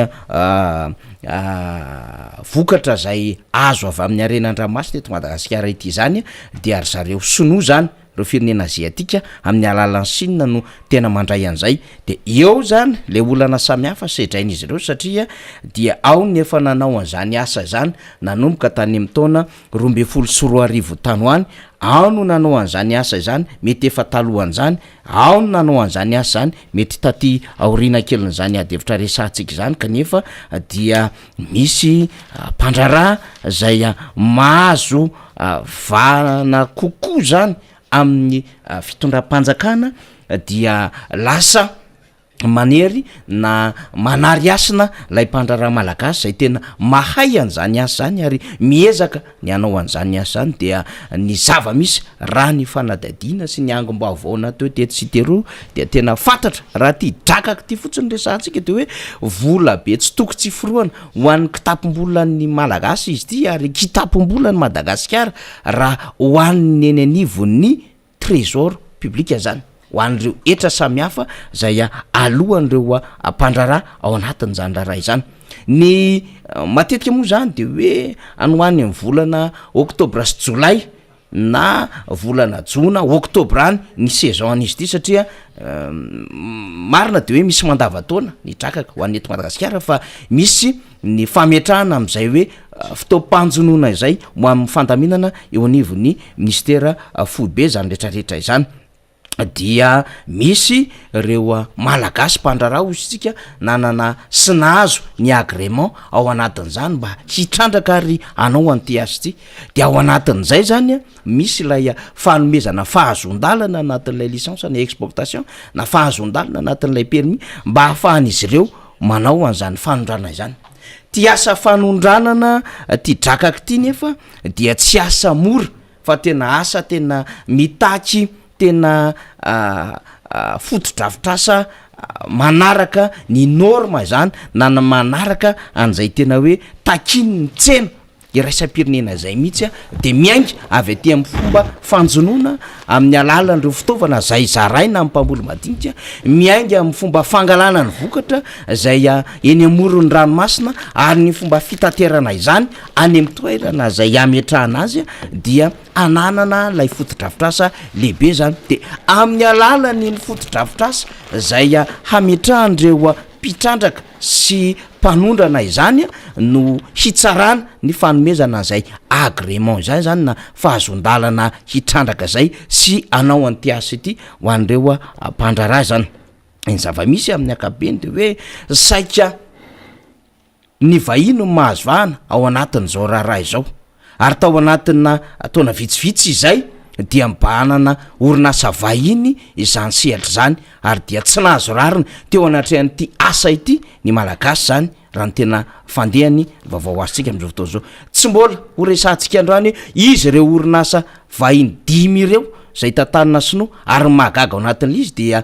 sono iray ihany ny tompon'izany orinasa izany kanefa orinasa 5 dia karazany hoe orinasa nasandrahaka lay sinoa tompony fa izy ihany no mibaika an'izany ety ambadika aty de lasa manana an'izay hoe tena monopolisation zany na fibanana lay tsena manodidina an'izany drakako zany izany anefa de lay resantsika hoe ain'ny malagasy ary misy mpandrara efa nsehatra tam'izany ary efa nanao an'izany ary efa nanondrana an'izany drakaka zany a tany ivelana ary efa niraisin'ireo mpandrara vahiny any ivelana zany ary ny fomba nanaovan'izy ireo an'izany teto Madagasikara de hoe mba afaka ny vidy lay vidina drakaka tsara mba mety am'ireo zay ampanjono eny anivony ranomasina samy hafa eny satria fatatsika moa zany raha ny toerana tena misy ity drakaka ity depitefetra de anisan'izany ny any Soalala, ny any Antsoy, ny any Mahajangany, Morondava, Mahajamba anisany misy an'izany sehatra izany ary tena anisany tadiaviny tsena iraisam-pirenena ao anatin'izany tontolo ny jona ny ranomasina izany ary izy ireo mpandrara malagasy ireo dia mahavidy amin'ny vidiny tsara amin'izany vidiny zany nisy niakatra taty amin'ny 10,000 ariary 15,000 ariary misy mihitsy aza no tonga any amin'ny 2,000 ariary ny fividianan'izy ireo ny kilao an'izany drakaka zany any amin'ireo mpanjono madinika zany zay nahazo asa mahafapo sy mahavelona ary mety ao anatin'ity resaka jono drakaka ity ary tsy manambaka ny mpanjono mihitsiny zany hoe eritrereto hoe raha mpanjono iray no mahazo zany anoany amin'ny kraby velona satria velona no aondrana makany ivelany makany Chine zay ho resantsika rehefa aveo hoe ahoana ny fahatongavan'izany ho any Guangzhou dia raha mahazo ray taona na 1000 kilo ny mpanjono iray zany de afaka mba miaina izy raha ray alina ny kilao satria de tena mba misy vola miditra betsaka ho an'ny fianakaviany zany kanefa ny miasa am'izany manjono an'izany de mandany fotoana any anaty ranomasina rehetra any ary misy mihitsy aza de mandany ora marobe manao an'izany fanjonoana zany fa am'izao rehefa tsy mena sehatra le malagasy fa le sinoa no mahazovahana ao anatin'izay asa izay ary malagasy ihany manidy an'izay amin'ny alalan'ny endrika ilay fahefa-panjakana maro samihafa dia mividy amin'ny vidiny mora lay orinasa lay 10 ny resaka teo de ray ihany ny tompon'ireo de vidiny amin'ny vidiny mora latsak'izay nresantsika ray alina zay dia manana n'lay tombaritra lehibe zany lay orinasa satria efa miganehan'le prix satria monopoliseny na hoe tena tazomy mihitsiny lay tsena amin'ilay resaka crabe vivant eto Madagasikara izy manao ny fanjonoana satria rehefa tsy manana agrément mazava ho azy rehefa tsy mahazo ny licence misy ABC de rehefa tsy mahazo an'le licence n'lay C exportateur ka na ho an'le nahazo an'le licence be collecteur ary lay mpandraraka tsy afaka manao exportation fa sinoa ny manao an'izany zay mbola misy redevance préalable aloha eny anivon'ny trésor public dia verivola tsy afaka misehatra an'izany le mpandrara malagasy de le solomo manana fahefana zany zay manambola raha teo manao ny monopolisation raha teo dia afaka mividiny zay tia nitiavana azy eny anivon'ny mpanjono madinika zany ka na io 3,000 ariary na io 4,000 na io 5,000 ariary arak'izay tia nividianana azy ary izy ihany ko mbola misafidiny amin'ny hoe ity tsara ny amin'ny endriko le kalitao ity mety ity tsy mety am'zareo fa vidiny raha ihany reo fa omeny vidiny samy hafa reo satria azo ny tsena ho an'ny eto Madagasikara izany kanefa izy mividy mora eto Madagasikara fa mivarotra lafo izy any Chine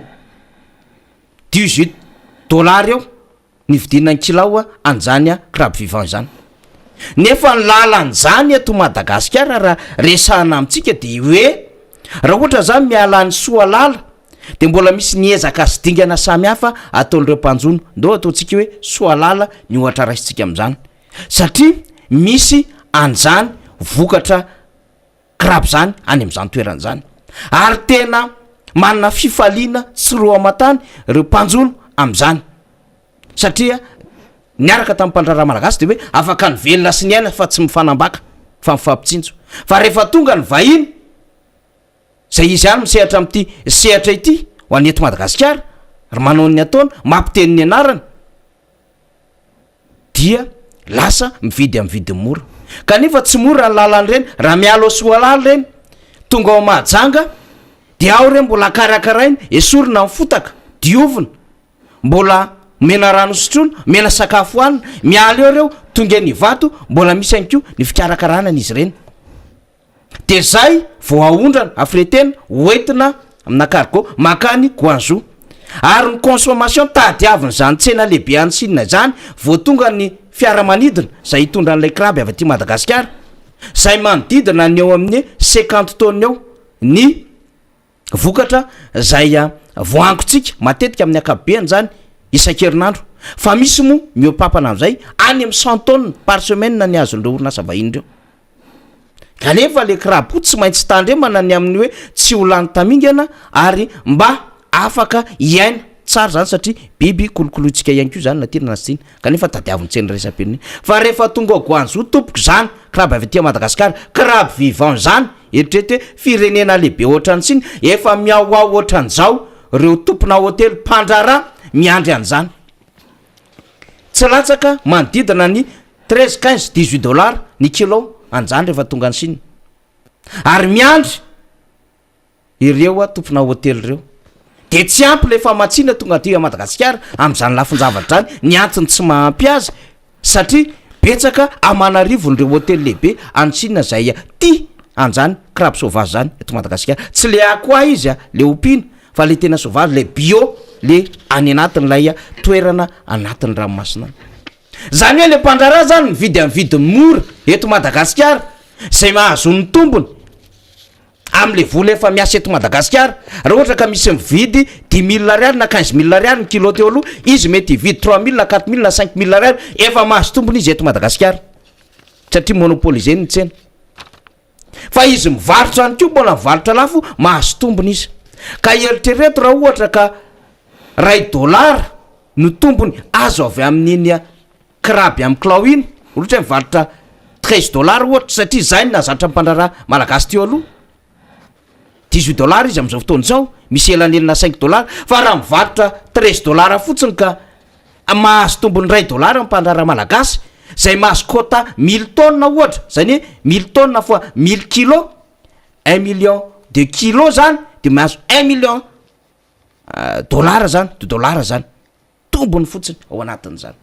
zany hoe raha kajina ny volantsika malagasy de manodidina ny 18 milliards zany vola be ary iain'ny mpandrara malagasy no misehatra am'izany fa rehefa monopoliser le olona izy de tsy miodiny eo amin'le mpandrara malagasy tsony miravoravo tanana ny mpanjono ary manao zay dany kibo mpandrara vahiny zay poseny mbola tsy androantsika ny resaka hoe inona ny andraikitry ny fitondram-panjakana ty ambadika mamevana am'izany orinasa zany sy milalao ambadika zany orinasa zany fa potika le fiarikaren'le mba malagasy zay any malagasy zany raharay zany de mamevana an'ilay mpandrara vahiny zany monopolise an'izany sehatra zany de migainy hoe akoatriny hoe vidy mora eto Madagasikara dia lay tombony lehibe azo avy any amintsena any Chine zany manahirana ty raha ty ary mbola eo am'izay le hafan'izay fotsiny resantsika tsika mbola tsy resaka ny resaka makamba tsika tsy mbola iresaka ny resaka langosta orose eto Madagasikara tsy mbola miresaka zavatrafy isika ny am'le misy mpanjono piraty maka ny vokatry ny trondrotsika any ambona any anaty ranomasina any amin'ny alalan'ny kapitaine ny tanse ny retrarehetra izany sy izay mampalaza ny Madagasikara satria misy jono mandeha any anatin'izany ranomasina zany fa tehiteny fotsiny tsika na te hanaitra fotsiny tsika ny amina hoe aiza ho aiza le malagasy zay manana an'le tandrazany tokony velona am'le arena ao anatin'le tandrazany marina fa tsy manana vola be am'le redevance na préalable zay aloha arakaraky ny quota azo avy any amina mpandray avy any Chine zany tsy manana an'izany ny mpandrara malagasy fa mba mezaka kosa hoe isaky ny avy manondra an'izay de apehanay zay redevance tokony alohanay fa tsy afaka manao an'izay le mpandrara malagasy am'izao fotoana zao de zay ny antony mba hanairantsika am'izany anton-javatra zany hoe lasa tompo mangatakatiny lay malagasy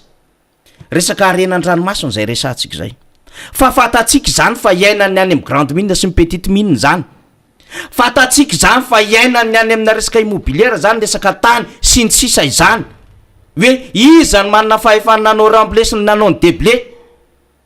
rehefa vahiny de aingakaingana ny azony izany fa rehefa malagasy sahirina malagasy azony izany fatatsika fa na filera textile ary misy an'izany na nyle resaka restauration ary tsy afaka misehatra firy am'izany le malagasy manoloana an'le vahiny matanjaka indrindra raha manana projet ka hanangana orinasa ka hangataka volainy anivon'ny banky de le microfinance madinika mba azony le malagasy fomba findramam-bola fa raha banky vavety am'le banky primaire le vavety dia sahirana le malagasy mitady vola sy mampiasa volany am'ireny de ohatra n'zao iainana etianivony tontolony jona andramomasina zao ohatra ka tsy misy ny fiovana de isokatra amin'ny volana desambra indray ny saison am'ty teo izy tapitra tany amin'ny oktobra tany hoany dia nisy pôzy kely zany ray volana fa hiditra ty amin'ny volana desambra ty de mbola hano ihany ary mampalahelo anatin'le adevitra de hoe mirehare mihitsy any ambadika any retorina sasinoa reto fa raha mbola ary zareo ny zareo de tsy afaka misehatra ao anatin'zany jony zany ny malagasy ahoana no anekenany zany manana ny doléance efa mandehandeha mahakasika an'izany tsika ary mahafantatra ny hoe misy ady ataon'ireo mpandrara fa raha izao no mitohy akoatriny ny atanety akoatriny ny abakabaka zay efa potika ny hermady am'izao fotoana izao kompania aérienne vahiny no mandehandeha eto am'izao fotoana izao manao ny asa fitaterana na bakabaka eto ny raha masina ihany ko mbola tsy haitsika de inona foana no an'le malagasy tokony ampijoro sy ampony rehetrarehetra izany mbola betsaka ny azambara am'ty resaka ty ary manana lafanjavatra marobe oresahana isika rehefa ilaina avoaketo ny anaran'le orinasa vahiny sinoa reo 5 sy hoe iza le bosy ao ambadika zany adevitra rehetrarehetra izany fa treo aloha de hoe tsika am'izay fanarina sendry zavatra zany ny amin'ny hoe inona ny andraikitra satria rehefa miresaka am'izay manko le mpandrara malagasy le mangataka an'le azona n'lay permise aty satria misy ABC any anatin'le exportateur de tenenina hoe ndraso aloha ho vita ny kotany reto orinasa lehibe reto rehefa vita zay isy ny séminaire fa eo tapitra amin'ny fotoana tsy mahazo le orinasa malagasy de vonona mihitsy le mpandrara malagasy nefa tsika miantso an'le hoe manaova fandrarana ny tanora malagasy manaova fandrarana ho an'ny malagasy ary tokony priorisena mihitsy ny mpandrara malagasy zay nge niendriky ny fitiava-tandrazany mity ny piraitan-drazana ary milliard ny investissement atotona ao anatin'izany satria ao anatin'izany infrastructure azona agrément zany de fantatsika fa misy zavatra marobe ao anatin'izany tsy moramora ny azona ao anatin'izany na ny resaka fahatsarany bassin fotsiny sy ny resaka traitement zany kraby zany ny resaka epi ampiasain'ireo mpiasa ny boty ny gansy ny sisa ampiasaina ao anatin'izany marobe izy raha ohatra ka resantsika ohatran'izay ka anairana ihany raha mba misy tompona ndraiky zany enina de ny fomba hitaterana azy reo fotsiny ary hoe ny transport miainga avy any ambony-dranomasina miazo amina toerana hikajiana azy reo atramin'ny tonga fotoana andefasana azy reo any velona velona tsara reo kiraby malagasy ary tia ny vahiny tompoko satria tsara le calibre ao tsara le angeza ny aza-donoitsika ny atody amanarivo ny avoaka n'iny kiraby iny telo volana iny de fa miainga de fa azoko tiana tratra le 750 grammes ka mba mahay le mpandrara malagasy nandalo izy e nampiasa vola izy fa miezaka misy manapotika de ny ato anatiny manapotika mamivana an'izay vahiny zay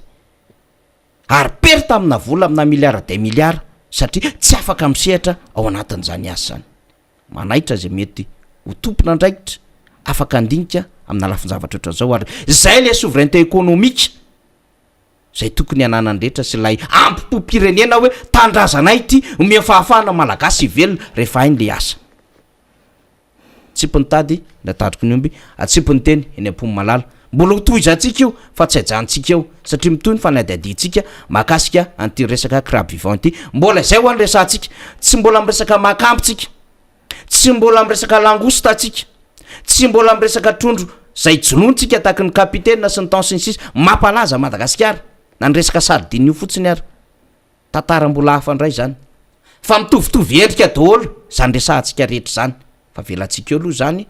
tozy antsika manaraka efeto akaiketo ny solomamoaka ny madagasikara voafidy tao miboribory tamin'ny fahadimy rehefa manakambara izy de resaka mahakasika an'izay nresantsika izay fa ho arabaitsika manokana izy satria roa herinandro tsy tafaradalina tamintsika ny député fetralalana am'zafimbololona de zao izy vao tafaradalina amitsika tamin'ny herin'ny androany a de atao anatin'ny safidy fandaminana ny solomamoaka tiaka madagasikara zany a dia anisan'ireo nametraka ny candidaturany izy hitarika an'izany vondrona parlementaire tiakotiako Madagasikara izany dia notanterahana moa zany tamin'ny herin'ny androany de tsy tafaradalina tamintsika ny député fetra zay candidat tokana de izy no nahazo vato be indrindra tao anatin'izany isorana ny solomamoaka tiako Madagasikara zay miaina anatin'izay demokrasia anaty sy mifandamina an'izay isorana ihany koa ny député José zay anisany tazona zany vondrony zany teo aloha zany député fetra miarabanao monsieur le président monsieur les députés zay angamba mifanontaniana voalohany hoe ny andraikitra zany vondrona parlementaire izany eo anivony anteny miaram-pirenena de hoe ny hery sy ny herintsika vaovao hoetiny vondrona parlementaire tiako Madagasikara zay ianao no mitarika azy misaotra namana faniry alohan'izay nefa alohan'ny amaliko an'izay fanontaniana napetraky faniry zay dia niaraba ny mpanaraka an'izao fandarana Miara Manonja eto amin'ny MBS sy ny radio Mada izao ny tenako marina tokoa ny hoe roa herinandro ny tenako zay zay efa nazavainy faniry zay tsy niakatra teto amin'izao plateau zao kanefa na izany ara dia atongotsika amin'ny arahaba ho atsika rehetra mpanaraka sy tsy mahafoy an'izao fandarana izao fandarana zay arahantsika mizara vaovao mitondra sosikevitra nefa ihany koa mitondra tsikera mahakasika ny fiainam-pirenena amin'ny akapobeny anatin'izany ihany koa nitondrana kopakopa-tanana ho ana namana maro ezahako fitinina anatin'izany ianareo eny Ambomanga kely eny isika zay ny ray latabatra tamina fotoana anankiray zay de nangataka kopa-tanana ho anareo efatra mianada ary makasitraka trany amin'ny fanarahana sy ny fanohanana torak'izany koa ianareo avy any amin'ny faritra Atsinanana iny raha nandritry ny di zay niarahanay tamin'ny filohan'ny atokotiako Madagasikara sy filohan'ny RMDM tany amin'ny faritra Atsinanana dia nangataka kopa-tanana reo ka ety no anatanterahana an'izany hoe kopakopa-tanana daholo anareo rehetra any amin'ny faritra Atsinanana Tomasina sy ny Analanjorofo iny dia ao anatin'izay ihany koa no hitondrahana eto ny kopa-tanana ary ny fakasitrahana ny solotenantsika izay de raina manokana no izay fandraisana andraikitra ny député Mamra Bendrina zay vavy ny fampiresaka tamiko moa teo fa mbola any Glasgow any izy amin'izao fotoana zao mitarika ny délégation ny parlementaire solotena ny parlementaire amin'izany fiaonana COP 26 zany ka dia kopakopa-tanana ho anareo any Royaume-Uni rehetrarehetra any mihitsy zay fa dia iverenantsika ny tena antony iakarany indray faly mifankahita aloha sy fampiresaka amin'ny namana rehetra ao ny teknisianina ao namana faniry ao ny mpanao gazety dia maro ny zavatra tiana horesahana raha hoan'ny anio manokana satria ndra raha-pirenena moa zany dia miazakazaka makany amin'ny atao hoe makany amin'ny tsy mety na izany ara dia maromaro ny loha hevitra faniry tiana ifampiresahana sy tondrana faneho-kevitra no hoan'ny androany tsy aritro ny tsy resaka na noina toka hoe fotoana foy ihany aza mahakasika ny zavatra nyresahana teo resaka jony resaka drakaka zay ny arahantsika nandre ny fitaraina andreo pisehatra ao anatiny zany fitrandrahana ny drakaka izany ny any zavatra tokana tiako horesahana de zao araky ny teny manamafy ny teny ny faniry teo sy ny fitakina mihitsy mba jereo le malagasy nahoana no avela anjakazakany ny vahiny toy izao ny sehatra fiariny ny malagasy monopole tena hoe manao zay tiany atao ny vahiny areo tsy tononona tsy manina reo sinoa reo amin'ny sehatra io aiza ny andraikitra reo anatin'ny ministera aiza ny fandraisanareo andraikitra ry ministera voakasika izany ministera ny jono aizany koa ny andraikitra ny avao aiza ny fandraisana andraikitra reo avy ny ministera ny varotra sy ny indostria fa avelanareo anjaka tokana ny vahiny efa ny teny reo mba hatsaratsara ny vidiny na ny atao toerana ara de zao ny sosikevitra nataonyreo mpisehatra nivony zany hoe fikarakarana ny zany drakaka nafoza izany aleo iso izy ny fifaninanana fa rehefa misy ny fifaninanana tsaratsara kokoa ny tolobidy fa izao zay tindro sinoa atao miandry anareo izahay ao anatin'zao fivoriana ara-potoana izao ministry ny jono mitodika aminareo izay tsy nareo tompona andraikitra anatin'izany mila mahita vaholy anareo mandra-pahatonga ny fionatsika mandra-pahatonga ny fotoana fifanatrehantsika fa aza vela anjakazaka eto amin'ity fireneny ity efa eo ny fahasairanany malagasy mbola venareo anjakazaka eto ny vahiny tsy azo ekeny zany mampitandrina anareo izahay fa hifankahita isika eny amin'ny antemera-pirenena am'izany fifanatrehan' izany fa mino izay fa mandra-patonga an'izay fotoan'izay ahita vahaolany ianareo mahakasika an'izay tsy amin'nisehitra ihany fa misehatra maro fa ny androany aloha de manamafy zay tenin'ny faniry zay satria efa manana na misy ny angom-bavao zay netiny ary mino fa maro-potitra zany fa ny eto amin'ny Miara Manonja indray ny MBS ny radio Mada tsy fanaratsiana olona ny eto akory tsy resaka fanasoketana eto na fanomezana anaram-bositra na sanatriny zany fa resaka hoe fitadiavana vahaolana anatsarana kokoa sy ijereny ny fitondram-panjakana maefa izay hoe vahaolana anamaivanana zay mo sisany azo atao anamaivanana ny fahantrana fa raha zany resaka fampandrosoany zany ohatra ny kely ny finoko faniry tsy any am'izany itsony satria rotaona sisa fotoana hitondrano zao fitondrano zao de araky nytenika teo hoe tsy fampandrosona tsony no atenaina fa hoe ahoana ny anamaivanana ny fahantrana sy ny tsy mbola iletentsika lalindalina kokoa noho izao any amin'ny fahantrana zay ngamba ny ano teniko dia maromaro no loha hevitra tiako hitondrana mbola tsy vavaloprésident le adevitra le ay mo ny tena fanontaniana voalohany makasika an'izay ka dia makasitraka aloha tamin'ny fiarabana makasitraka ihany koa namana rehetra solombavambahoaka tiako Madagasikara dia vita soamatsara iny izay hoe fifidianana zay hitarika fanamafisana ny tenin'ny fandreteny tenako moa ny voafidy ny namana hitondra indray izany vondrona parlementaire tiako Madagasikara zany inona no andraikitra saniny zany filohan'ny vondrona parlementaire zany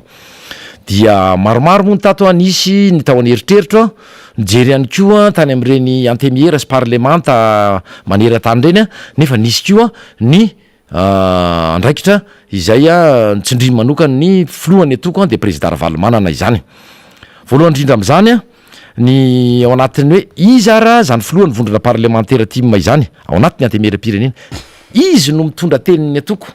izy no mitondra ny teniny atoko tiako Madagasikara zany hoe izy no sary izay rehetra teny entiny dia teniny atoko izany zay mantsy ny tena hitandremana ao anatiny ka raha matoa miteny zany ny filohan'ny vondrona parlementaire tiako Madagasikara de hevitry ny atoko tiako Madagasikara zay toraka zany ihany koa ny andraikitra manaraka dia miezaka mandrindra ny asan'ny reo député na solombavamboaka tiako Madagasikara ao anatin'ny vondrona amin'ny indrindrandrindra mifandraisam-pitenenana misy ny anjara fitenenana zay omena ny mpanohatra omena ny député tiako Madagasikara dia mifampiresaka am'ireo solombavambahoaka reo manao hoe inona ny loha hevitra ho resahany ray inona ny resahany namana hafa de miezaka mandrindra izany ary mizara ny mandrindra ny fandraisam-pitenenana torak' zany ihany koa mandravona rehefa any amin'ny farany izay hevitry ny atoko amin'ny ankapobeny sy ny hevitry ny député tiako Madagasikara ka hitondrany filohan'ny vondrona parlementaire ny anjara fitenenana na amin'ny mampanohatra tsy amin'ny matiako Madagasikara iny fa amin'ny mampikambana ihany koa ao anivon'ny RMDM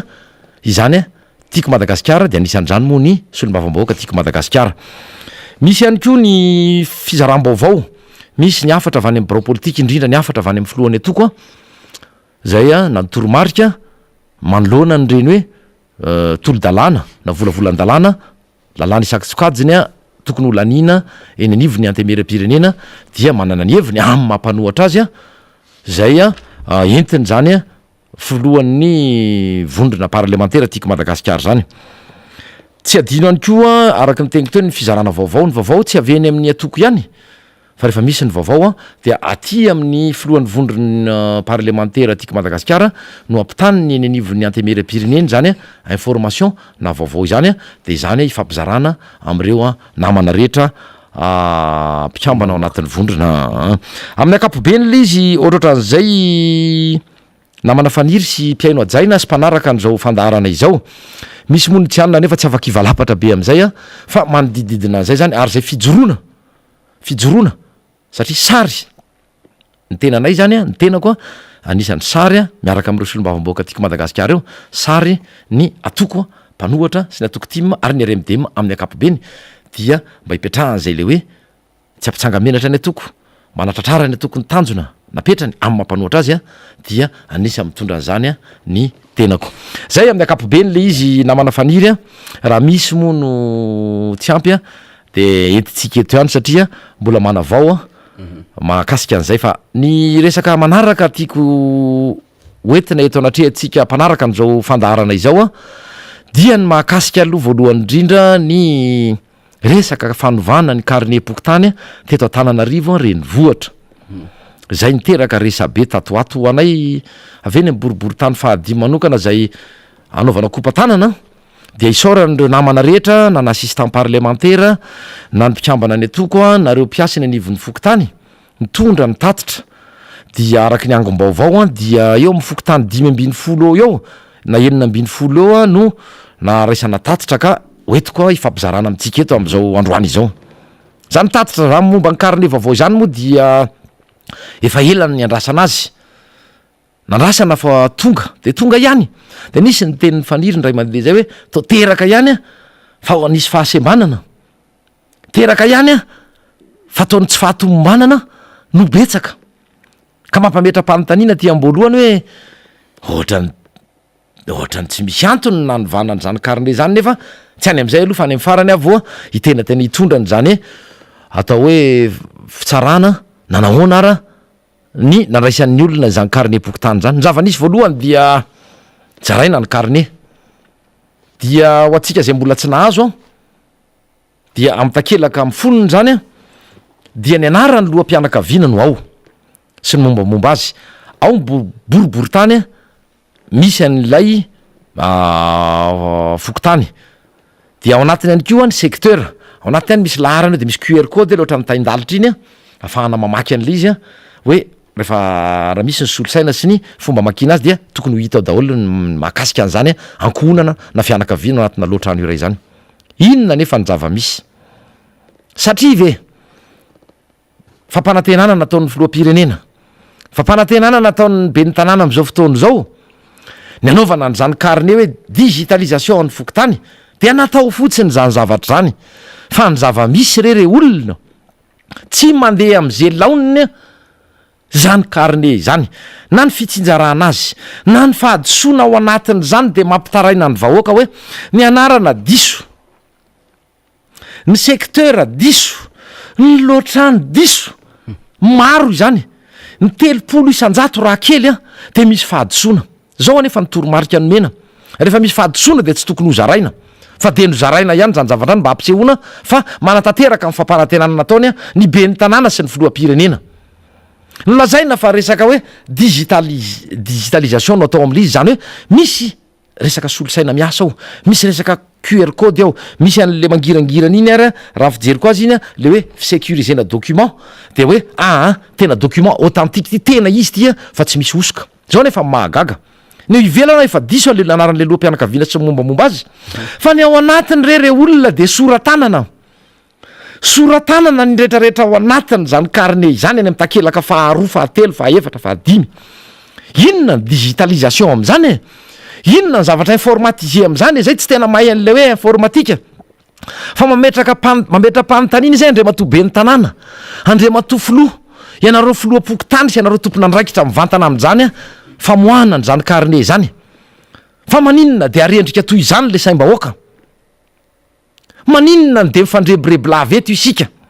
fa tsisy mandeha am'izay lonona zany zavatra teneniko anareo izany ny zavatra misy ihany koa dia anaran'olona tokana any ao ary tsy misy fieritreretana mihitsy fa atao amikato moa misy sary fa manjary hitanareo a de ho tsongoloanareo any amin'ny fokotany andray reo namandreo fa ny zavatra remarika na fanamariana hita ihany koa ny akamaroan'ny olona izay tsy nahazo carnet aloha hatramin'izao tsika am'teny izao de ireo tsy miaradia amin'ny fitondrana satria mifakalala tsara ny ao anivon'izany fokotany tsirairay avy zany mifankafantatra tsara na ny filohan'ny ao amin'ny fokotany a sy ireo a ponina ao aminy fa ny mahagaga de ny akamarony araky ny teniko teo a tsy mpanaradia zao fitondrana zao fa manohatra n'izao fitondrana izao no anisany tena manana olana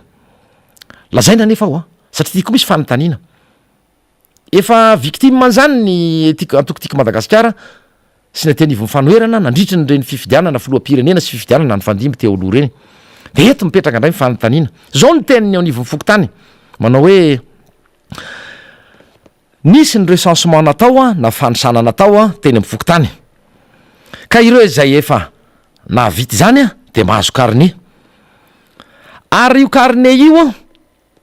ireo olona nahazo ny carnet io a dia misoratra ao anaty lisym-pifidianana misy boky misy ny lisym-pifidianana zany hoe mifandray zany a ny lisym-pifidianana ny boky misy ny anaran'ireo olona ireo a sy ny olona nahazo carnet ka raha misy fahadisoana zany ao anatin'ny carnet boky tany vaovao zay tsy hita mihitsy ny antony hatreto hoe inona ny antony nanoloana azy fa volana tsipy teny ambaravarakely a na fanomezana fotsiny tsena na tolobaritra ho an'ny akamakama tsy malala moa ny tena hoe taizo ino nyvoaka na imprimerie nationale zay ny tsy fantatro fa ialako tsiny tsy fantatro hoe nisy tolobaritra natao anaraky ny tegny teo hoe tany amin'ny imprimerie nationale ve ny natao fa izao no aiasa ady inona no ambadika izao a fanovana carnet izao na le teniko tany am-boalohany nanao hoe satria fampanantenany ny be ny tanàna sy ny filoam-pirenena hoe digitalisation de io moa izy efa heritaona ty aoriana mahery a vo nivoaka fa nivoaka farany teniko teo a fahasembanana sy tsy fahatomombanana amin'ny akapobeny no hita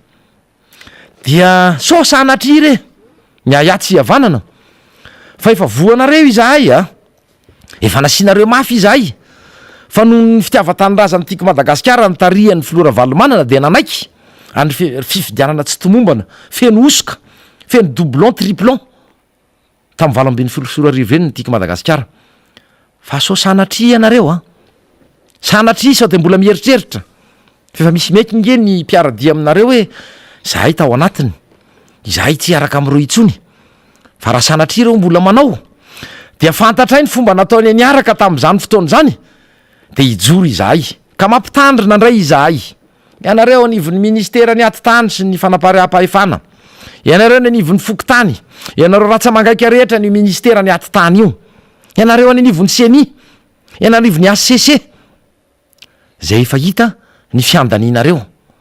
efa miariary am'voaka malagasy ny vondrony iraisam-pirenena aoka re mba tsy ampiasaina eto Antananarivo reny vohatra indray amin'ny alalan'ity carnet ty zay tsy misy mandeha am'izay izy volana tsipiteny ambaravarakely a araky ny teniko teo na nylazaina ara fa am'y volana janoary zany io a voa vao tena ho ampiasaina afaka ray volana sy tapany eo zany a ho ampiasaina raha ny zava-misy am'izao tsika am'teny zao namana faniry sy mpiaino ajaina sy mpanaraka an'izao fandarany izao a tsy misy mandeha am'izay izy fa ny diso ny be deaibe akatra ohatra ray eo anatin'izay diso zay ihany ko ohatra fanondrony makasika ny secteur ny barao-pifidianana ny olo-pirenena anankiray eo amin'ny fokotany a de miakina amin'ny secteur misy azy ka raha ao amin'ny secteur 1 ohatra ny raisiko de za zany a mety ho ao amin'ny bureau de vote ataoko hoe numéro 1 tsy maninona fa raha novaniny ao anivon'ny commune urbaine Tananarivo misy marobe zany a ao amin'ny fokotany Alarobia ohatra secteur 1 misy an'ireo de lasana amin'ny secteur 3 izy zay ny soratra ivelany le carnet ny zavatra tsara amin'ny fotsiny tsy naraka ny teniko teo ihany ko dia ny foniny zay ihany madio ivelany ohatra ny fasana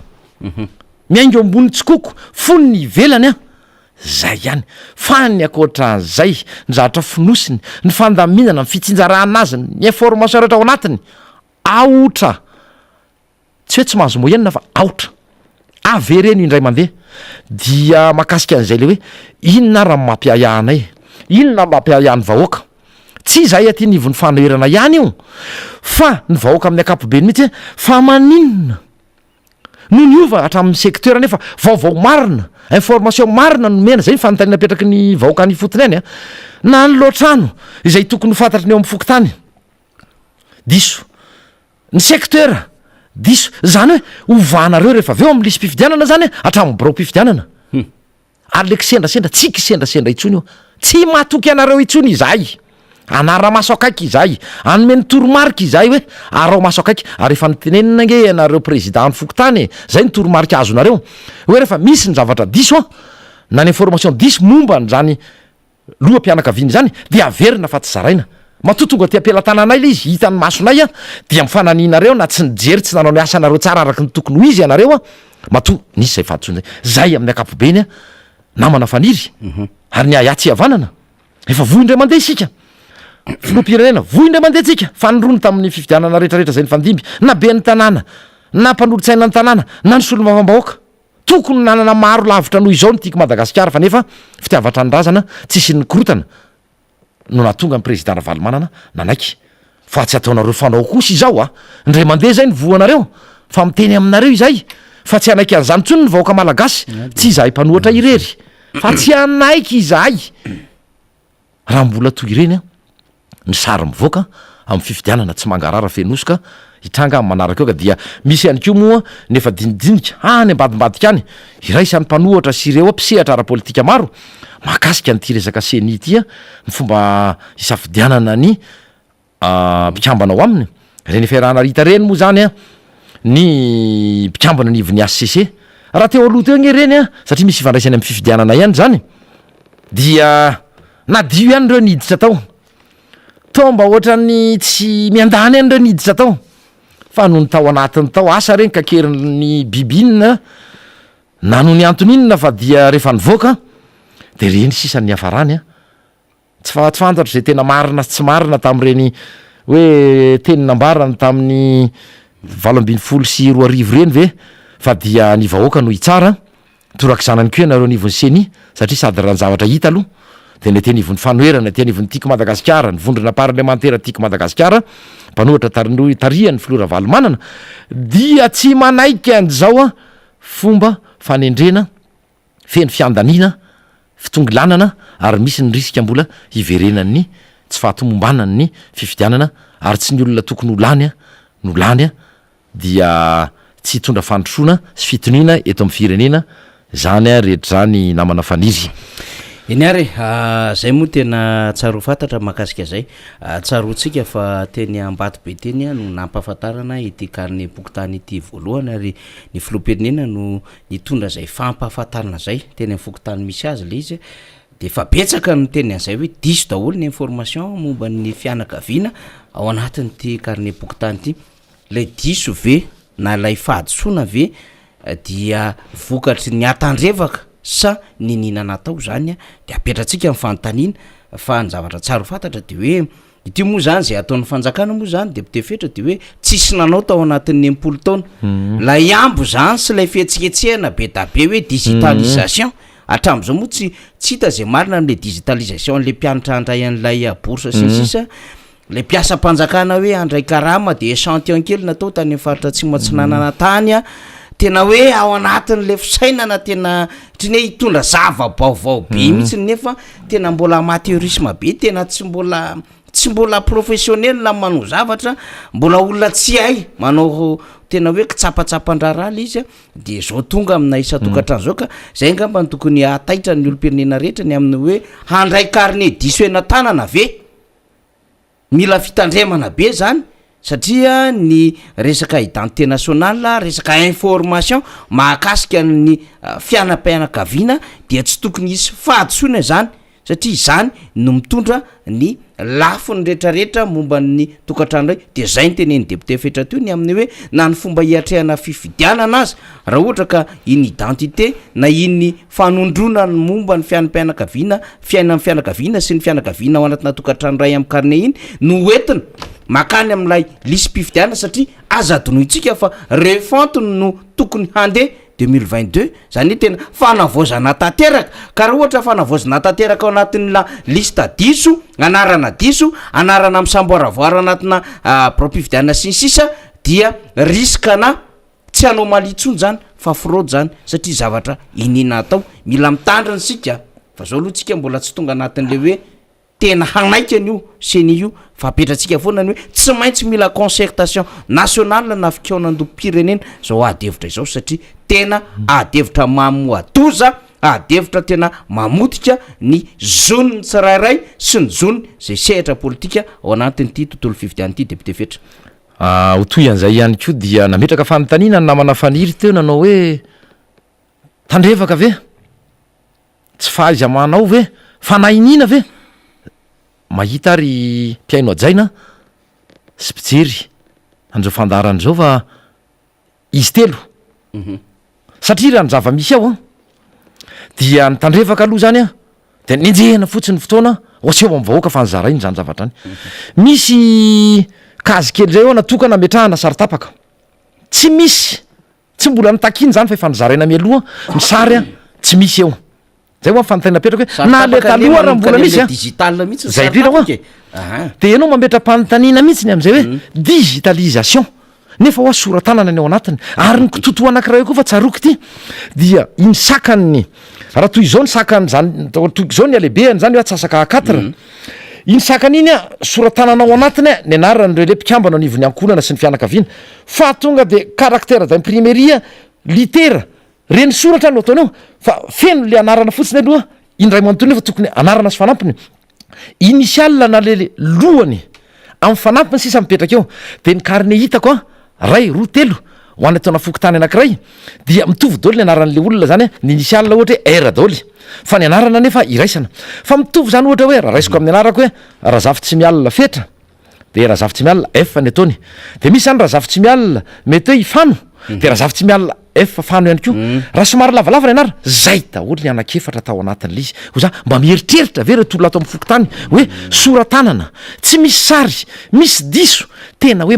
manongy teny ianao e nefa zany no izarainy raha madagasikara zany le projet an'le filoha de izay ihany foana zany a taratra marika anankiray zay raha ny teny ny filoam-pirenena teo aloha rajaonary mampianina hoe ny marodrefy rehetra ny fomba fandrefesana rehetra de any amin'ny mena ny marodrefy rehetra de any amin'ny tsizy efa motera efa mitapy efa tsy misy menaka raha fiara efa koty efa tsy azo inona mfiteny andreny tsy koty standard ntsony tsy koty ihany fa koty efa tsy azo amboarina itsony e efa any amin'ny fako any amin'ny kasy sisany ilana azy zany rehetrarehetra zany a mampametra-panontaniana mihitsy mampatsiaro mitodika kely a ny zava-nisy tany afrika tany tany amin'ny taona valopolo nisy ny lazaina fa zavatra tsy nety nisy ny lazaina fa mpitondra manao jadona nisy mpitondra lazaina fa tena hoe mirehare anisan'ny zany Idi Amin Dada na ty tany razanara anisan'ny zany boka satana centre afrika ry moa tany Ouganda ry Ouganda de zao ny zavatra nisy tam'izany fotoana fisehosehoana ivelany sasa moa nanandra tena ho amperora ny sasany ray ny eritreritra hoe nanandra tena tsy atako tsony na maréchal na général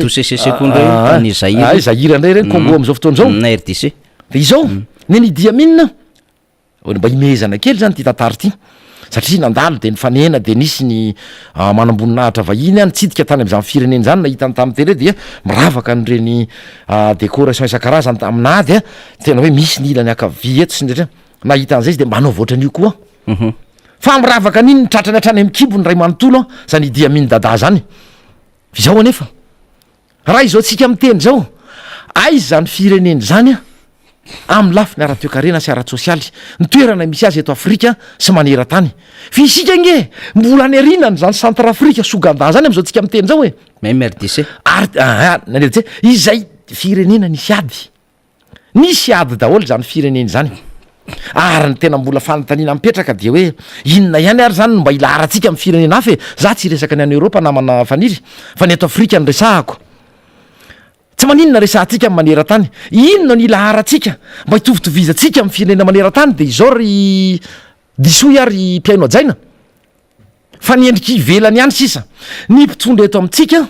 dia mivezivezy makany ivelany ary iverenako ny tenin'ny filoha Rwandais Paul Kagame hoe inona moa ny tonatonananareo foana filoha afrikanina mandeha mamonjy an'izao karazana fivoriana zao any ivelany mandany volan'ny firenena nefa le firenenareo mantra de inona le hitovizantsika amin'ny firenena hafa ny apparence ny endrika ivelany ny fiakanjo tena raitra dia raitra tany am'ireny le tena mpanjaitra malaza sy tany a Paris reny sy tany Londres sy tany Japon sy ny rehetrarehetra reny tany États-Unis ny fiara hoentin'izany mpitondra rehetra any de fiara anisan'ny raitra indrindra milahatra amin'ny mpitondra any am'ireo firenena matanjaka indrindra manera-tany araky ny teniko teo ny kiraro ny solomaso ny palitao ny lobaka ny rehetrarehetra mihitsy ianareo a tena katraka fa zao no olana hatreo ihany zay ihany ny itovizatsika fa ny ambiny re olona dia tena hoe mandady a sy mikisaka amin'ny tany de raha ny teniko teo faniry a dia hoe inona ny mbola azo atenaina am'izao fitondram-panjakana izao raha zao ny akapobeny ny sarisary a fomba fiasany marobe reo tetikasa marobe ny fampanantenana marobe ny fampandrevirevena n'le vahoaka malagasy raha tany aloha tany nanomboka tamin'ny taona 2024 mba ampatsaivo anay ara hoe inona ny tanteraka inona ny natomboka ampafiriny zany natomboka zany moa zany a no mbola nitoizana ampafiriny zany nampanantenainy zany a no natomboka naona fa inona ny zavatra misy lasa cimetièrana projet ao anatin'zao fitondram-panjakana zao zao vovonana misy mitondra am'izao fotoan'zao a de cimetièrana projet tsy misy fa de tetikasa teto tya vely rano tetikasa zao ty PM mara am'zao tsika miteny zao tsy efa heritaona mahery zay moa ny andrasana an'zany ohatrany tsy nety tonga tena lefa sady indray ny famorina de alefa ndray fandrebirebena sy fandrendrena saim-bahoaka sy olom-boafidy atao ny fampiasana an'ireo olom-panjakana ampiarahana atao fitaovana fa mieritreritra ny ampandanina indray a ny candidat-nareo am 2023 ny ariary zany tany atsira be ifandresahany honorable solom-bavambahoaka député Zoukla Rambosalama avy any amboribory tany fa efatra omaly zay ny loha hevitra tam'zany a ny asa inona ny fomba hiteny anazy a de manodidina ny resaka hoe décentralisation émergente ony ka tsy arotro ihany ko ny tsy hiteny kely satria nisy ny akom-baovao sy ny angom-baovao a avy any am'zany vakina karatra zany a nataony na be ny tanàna fampiresaka taminay a avy am lany tamin'ny anarany vovonany maro anisa IRK dia zao ny teniny ary ty tsy matikolo ty fa zao ny teniny omaly mahatsy ah hoe ry zalahy ka tsy ny raharahantsika hatram'izay forotona izao nampanatenaina daholo zao zavatra rehetrrehetrao ay atsanga tsy amanorana ay lainga marivo tototra ronono atavy nono atao fi zao vao taitra satria mahita hoe ohatra no saritsaritra zany am 2023 mbola irotsahany aloha eo ihany fa ny mbola narahany vahoaka ny filohan-kehitriny sy ny vovonana miaradia aminy ka die iala tsy ny raharahana iala mo ny teny fantara samizahay noho ny fampiresahana ialako tsiny tsy manao iala ny mpiaino da fa manao hoe tsy ny raharanay hatram'izay tsy ny raharantsika dia inona indray ny natataitra anareo tampoka teo de ampanateny indray fa izao hoe efa faible anareo zay ny teniny zay ny tena efa faible ary zalahy dia atao indray ny approche makany am be ny tanàna de lalaovina ndray sy tambatambazana ndray lazaina fa ho ampitombona ny resaka subvention asana 15 millions izay de no ampakarina 25 finona ny vitan'zany na mbola ampiakarina 50 ara moa sahirana ny vahoaka ary zao ny zavatra tsapako hoe ny anivon'ny commune raha araky ny tenindreo be ny tanàna ireo na ho anatananarivo renivohitra zany afa ihany tamin'ny fitondrany zay be ny tanàna tiako Madagasikara ary anisany zany ny tanàna anatananarivo ny amin'ny fahazotona fandoavana nyreny le atao hoe etratany sy etratrano tenina mbola hafa na tsy nisy ny subvention nomena ny zany be ny tanàna timma izany dia hafa ihany ny faharisian'ny olona na andony etra satria fantatry ny olona hoe nakaiza ny volana rotsakay tany aminareo tamin'ny alalan'ny etra fa miteny aminao am'izao fotoana zao mba aseva voaka ny ngenany amin'ny ministera ny fanaparia-pahefana sy ny ministera ny aty tany eny anivo amin'ny reo le ministera isatsokajiny zay voakasika izany hoe ampafirin'ny olona am'izao tsika miteny zao no manao ny adidiny mandony etra akoatra ny efa fahasahiranana fa tsy resy lahatra mihitsy ny vahoaka amin'ny fitantanana fangararana hoe makaiza ny vola rehefa karazan'olona mitondra am'izao fotoana zao sy re ekipe reo no mitondra tsy fanaratsiny zany fa resaka constat resaka fanamariana nataona be ny tanàna nataona vahoaka ka de hoentina etanatrehanareo ary azonareo valina mihitsy izay ary mangataka mihitsy ary izay tianay raha mamaly ianareo manao hoe hatramin'ny idiranay teto teny zao isanjaton'ny olona no manao an'izany adidiny amin'ny fandoava-kehitrany ao amin'ny commune tsirairay commune fitonjato sy fito arivo sy rayal latsaka kely manerana Madagasikara izany mbola endriky ny tsy fatoko isan'ny vahoaka anareo ka dia miandry ny tatitra izay andre matobe ny tanàna miandry ny fanazavana avany aminareo zay makasika an'izay resaka carnet-poky tany teo izay fa raha tsy mihinanay ianareo de amin'ny fotoana iverenako eto amin'ny manaraka fa hoetiko eto le carnet raha milaza ndray fa olona mpamafy lainga zany mpanohatra zany tsy mariny zany tsika ndray de misaina ary tsika mpamendrehana no isoloanay tena ny vahoaka eto fa sanatriny zany tsy resaka anasoketana fitondrana fa rehefa nisy ny zavatra zay atao hoe mba nety ve nataonareo tsy menatra mihitsy zay ilaza ty kosa rangamba nety za zao nahita anankiray nataony ny teo anivon'ny marina tsy ny ministera fa nisy le atao hoe mampatsiahy eto mba hitenenako am'izao mpitondra am'izao fotoana zao hoe izay tsy mpanohatra botolo araky ny teninareo fa raha fa nisy kosa ny inisiativa tsara nataony toanivony sampandrara ny tetibola ty amin'ny faritra de isaorana anareo mihitsy ny nanasanay a solombavambahoaka ty mamono maro tam'zany ary nisan'zay ny tenanay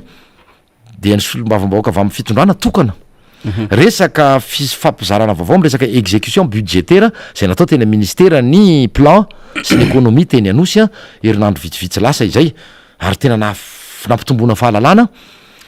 mitondra fampianarana fizaram-bavao a mangarara mihitsy zay tompona ndraikitra fandimby zay isaorana azy a ao ny anivon'ny tale général teny anivon'ny finance tao reso tompona andraikitra amina resaka informatika te anivony zany tea sampandrara ty anivon'ny faritra nalamangy zany a ary betsaka ny atao hoe zavatra tsy maninona nampianariny nampahafantariny nampiofanany a nafahanay a miatrika an'zany hoe adihevitra ho avy atsoatsy mahakasika amin'ny fampandanina sy ny adihevitra mahakasika ny LFI na ny volavolan-dalàna mfe ny tetibola 2020 sy 2020 rehefa misy zavatra toy ireny dia miteny zay hoe netiny toy ireny de tokony ho tohizana fa rehefa tsy mety a dia miteny izahay ary zay za taksena lava am'ty hoe botolo fanoherana zao ka tsy valiny ralangy eny tena olana faniry ralangy e miteny fotsiny sy ry zavavy nenyreo de zao foana tsy marina ny zavatra eliny dia mba mala mamerina ndray a mitenena hoe zavatra ray tsy marina nentinay teto ray ny angatahanay aminareo ray ho de miandry ndray izahay ary fa de zay namana faniry a fa ny zavatra azo resahana marobe maro ny zavatra azo resahana sy tokony ho resahana indrindra ao anatin' zao fivorianaram-potoana ny antemera-pirenena izao ao anatin'izany zao a ny atrikasa izay niarahana tamin'ireo solotena ny assemblée parlementaire ny francophonie dia amaly a sy afako maly zava-dehibe mihitsy satria matoa misy reny atrikasa ireny a dia ho fanatsarana ny fomba fiasa mba te nipetraka ny tantandalàna satria ny loha hevitra ny fampiresahana tao anatin'izany de ny hoe ny demokrasia manoloana ny désinformation na ny atao hoe fanapariahana vaovao a tsy marina inona ny andraikitry ny solombavambahoaka eo anatrehan'izany inona no fiatraika an'izany a eo amin'ny demokrasia sy eo amin'ny fiainam-pirenena amin'ny akapobeny dia ny fanontaniana napetraky ny avaty amin'ny vondry ny mpanohatra na ny solombavambahoaka tiako Madagasikara moa dia hoe satria fanontaniana napetraky ny mpandrindra sy ny mpitarika hoe iza no efa niaran'zany na hoe iza no efa victime an'zany iza no efa niaina izany vécu moa zany no ndresahana tao dia ny fandimbin'ny teny teo fandimbin'ny teny rehetra indrindra moa ntaonivon'ny mpiara-dia amin'ny fitondrana tsy de tena nanakambara loatra fa dia ny nampalelo ny arobe fahatany a ndre matoa sénateur moa zany anankiray zay a dia ny arobe fahatany a dia rena ele tsy mety andre matoa sénateur nefa ianao moa zany a de voafidy a tamin'ny anarany vondrona IRD de manao ny adidinao no zao ny fomba fijerinao azy ka dia fomba fanao samy manany azy a fa raha izahay aloha raha ny avaty an'tiako Madagasikara dia rehefa misy ny tsy mety zay a dia miteny hatrany dia zao ny zavatra fanontaniana nisany tao hoe fandresahany solombavambahoaka ny boribory tany fahatelo maly zany a tany amin'ny ainao manjery tany nanao hoe iza no efa victime iza no efa niaina toy izany ny olana tsy ny natao anatiny alohan'ny idirako am'izay dia rehefa ny mpitondra fanjakana no manao désinformation ary victime zany niaran'zany a ny taty anivon'ny fanoherana sy ny solombavambahoaka ty ma miaraka amin'ny président Ravalomanana ary tsy indray mandeha dia niteny a tamin'ny fanontaniana napetrako tao hoe izahay a satria nanatrika teo ny sekretera mpanjakana vaovao medidiny gendarmerie pirenena dia nanao ny fanamariany izay hoe fa maninona no sady tsy nisakanany izahay nefa nahely tany amin'ny tambazotra sy tany amin'ny page Facebook ny infoseg.com tamin'izany fotoana hoe sady nandingana barage sanitaire zay tsy nisy tsony tamin'izany fotoana raha nakany mangamily izay niaraka tamin'ny président Ravalomanana nandikana barage sécuritaire tsisy marina zany nefa dia ao anatin'le page Facebook de zay ny officialy iny officialy mihitsy zany ary anampitandro filaminana io ana sekretariat mpanjakana io fa tsy resaka service na direction akory na ministera na atao hoe fikambanana fa raha fimpanjakana anankiray mitovy amin'ny ministera de nametraka ny fanontaniana nanao hoe inona moa zany arany sazy na sanction prévu na solom-bavambahoaka io na ministra io na sampandraraha-panjakana io na mpitandro filaminana io na izy io na iza manao des informations manao fanapariahana vavaotsy marina tsy nahazo valy teny izahay a fa sadaikatra hatramin'le mpitarika de anisan'izany moa ny ambassadeur ny francophonie aty amin'ny ranomasimbe indianina dia tsy namaly a dia navelany any antona teo iny fa nitoy ihany any ady hevitra tamin'ny lafo maro satria nasitsika ihany koa solom-bavambaoaka maro mialatsiny efa manona anarana roa laratsiraka tolaka zany ihany koa ny solom-bavambaoaka natany fotsy narson izay mpiara-mianatra taloha dolo samby avany tomasina tany dolo ihany izay ka zany rehetrarehetra zany a toy izany zany zavatra ady hevitra nitranga tao a nafinaritra izy fa ny tsy ampy a raha nametraka fanontaniana zareo a de ho an'ny tenako manokana so ho anay solom-bavambaoaka tika Madagasikara dia ny resaka tany-tandalàna no nisany tena tokony resandra hoe mifandray zany rehetrarehetra zany misy mantsy ny atsony hoe midradradratra sy milaza foana ny fitondrana fa misy ny demokrasia eto misy ny atao liberté d'expression eto misy mifafahana amin'ny teny nefa tsy tena zay le izy tsy zay mihitsy ka satria fanohatra am'izay ary fanohatra am'izay a de lazaina fa tany-tandalàna tsisy a eo a ambonin'ny lalàna de eo no napetraka ny fanontena raha tsisy ny ambonin'ny lalàna maninona ny tsy voakitikitika mihitsy reny fa aingany rina nagadra-panao gazety haingany rina ndefa ny olona hoe nanao ndrareo fa neokevitra na tompona andraikitra tany am'le hoe administrateur na compte anankiray a nandefa azy tany amponja ary mahagaga le avaty amin'ny fanoherana ihany ny tena haingana be foana ny fitsarana an'reny olona reny zany retraretra zany a zany ny fanondriko to de resaka nisy fitokony fampiresahana ny resaka hoe tany-tandalàna tany-tandalàna état de droit fa raha ny zava-misy eto amintsika ankehitriny akoatra ny resaka fahantrana za moa misy ifandraisany am'zany ihany satria manao zay daniny kibony ny mpitondra ankehitriny a dia mitenitenena eo ianao fa hainao mampangina anao ka zay rehefa mahita mahatsapa fa tsy nanao ratsy dia adidinay no miteny sy mitondra ny tenin'ny vahoaka sy ny fahasiarana ny vahoaka any fotony rehetra any a tsy eny amin'ny distrika raha lany anay ihany fa any amin'ny distrika rehetra 7 ambiny a ka andrenisanay ary anananay profa fa mizavatra tsy mety a dia adidinay a no mitondra izany a eo anatrehanareo a mpitondra mpanatanteraka ya ny resaka loi de finance nresanao teo député fetra tsika moa efa ela no ny teny tsy nidradradradrany io teto hoe aiza ho aiza le fandiniana nylay PLF iny na ny proposition de loi de finance iny 2021 2022 projet de loi zany 2022 satria misy fepetra araky ny lalàna iny a zay ahafahan'ny solom-bavambaoaka mandinika an'iny meloa sy ny fombafomba fampandanina sy ny fandaninana iny zany satria tsy miaintsy miaro an'iny projet de loi iny ny fitondram-panjakana ny solom-bavambaoaka ihany ko dia manana ny ambarany marobe am'ireo teboka ao anatin'izany volavolana ndalàna zany zany fa nisy nandray moa zany zay ary misy ihany ko no manaitra fa tsy isika rery ihany no miteny an'izay fa na ny société civile de misy ireo fiaraisamon'ny pirenena manodidina ny fito teo zany no nanao fanambarana homaly ny tena nanaitra ny gouvernement malagasy mihitsy ny hoe ampy zay ny tsy fanaran-dalàna miverimberina momba ny fahatarana amin'ny fametrana volavolan-dalàna makasika ny teti-bola zay ingeva ny tabatabaitsika teto zay aiza le izy efa ao anatin'ny session budgétaire mbola misy le conférence régionale makasika an'le teti-bola ohatry ny teto analamanga misy an'izay tany amin'ny faritra sasa misy an'izany mbola tsisy fandrafetana araky ny tena ara-dalàna le izy de nitairy ny société civile izy fa ny zava-dehibe ao anatin'le resaky ny société civile de le ety ambany fotsiny resaka de hoe hajao ny lalàna ome fotoana andiniana reo solom-bavambaoka aoka zay ny fandanina maikamaika ny lalàna tsy misy fandanina tsy ialoavany adevitra mba tsisy fiantraikany amin'ny fiainan'ny olo-pirenena isaky ny ariary mivoaka zay mifanairana nataon'ny société civile zany tsy mifakaiza ny zavatra andresantsika teto zany hoe misy fepotona ny ametrahana an'io projet de loi io misy fepotona ihany ko handraisany solom-bavambaoka hoe melony fotoana satria boky be ohatry zany io mila diniana mila vakiny io de rehefa mandinika le zavatra anambaran'ny député fetra teo de hoe ny zava-misy eto Madagasikara député fetra de efa mandeha any lera de mezaky ny amitintsika fa hoe raha raisina ny fanazavanao ny vidim-piainana ny resaka liberté d'expression sy ny sisa réunine ny condition eto Madagasikara tompoky lasy tompoky vavy zavatra kely monja mahatonga ny vahoaka any eo ny hevina tany amina firenena samihafa ronono sy ovo ny akatra tompoko sy ny tataovana etra betsaka nahatonga ny vahoaka sy ny tatsany hetsika tany Hollande sy tany Norvège. Mofo dopaina ny akatra tompoko napetsika ny vahoaka tany Tunisie.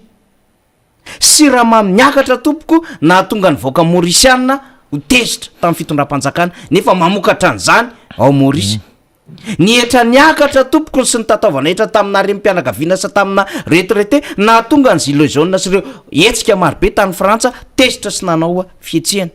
Fomba fanairana zany zo zany. Kanefa rehefa mijery ny zava-misy eto Madagasikara tsika de hoe sina mo misy eto Madagasikara daholo violation répétée na constitution. Misy eto Madagasikara notre trahison.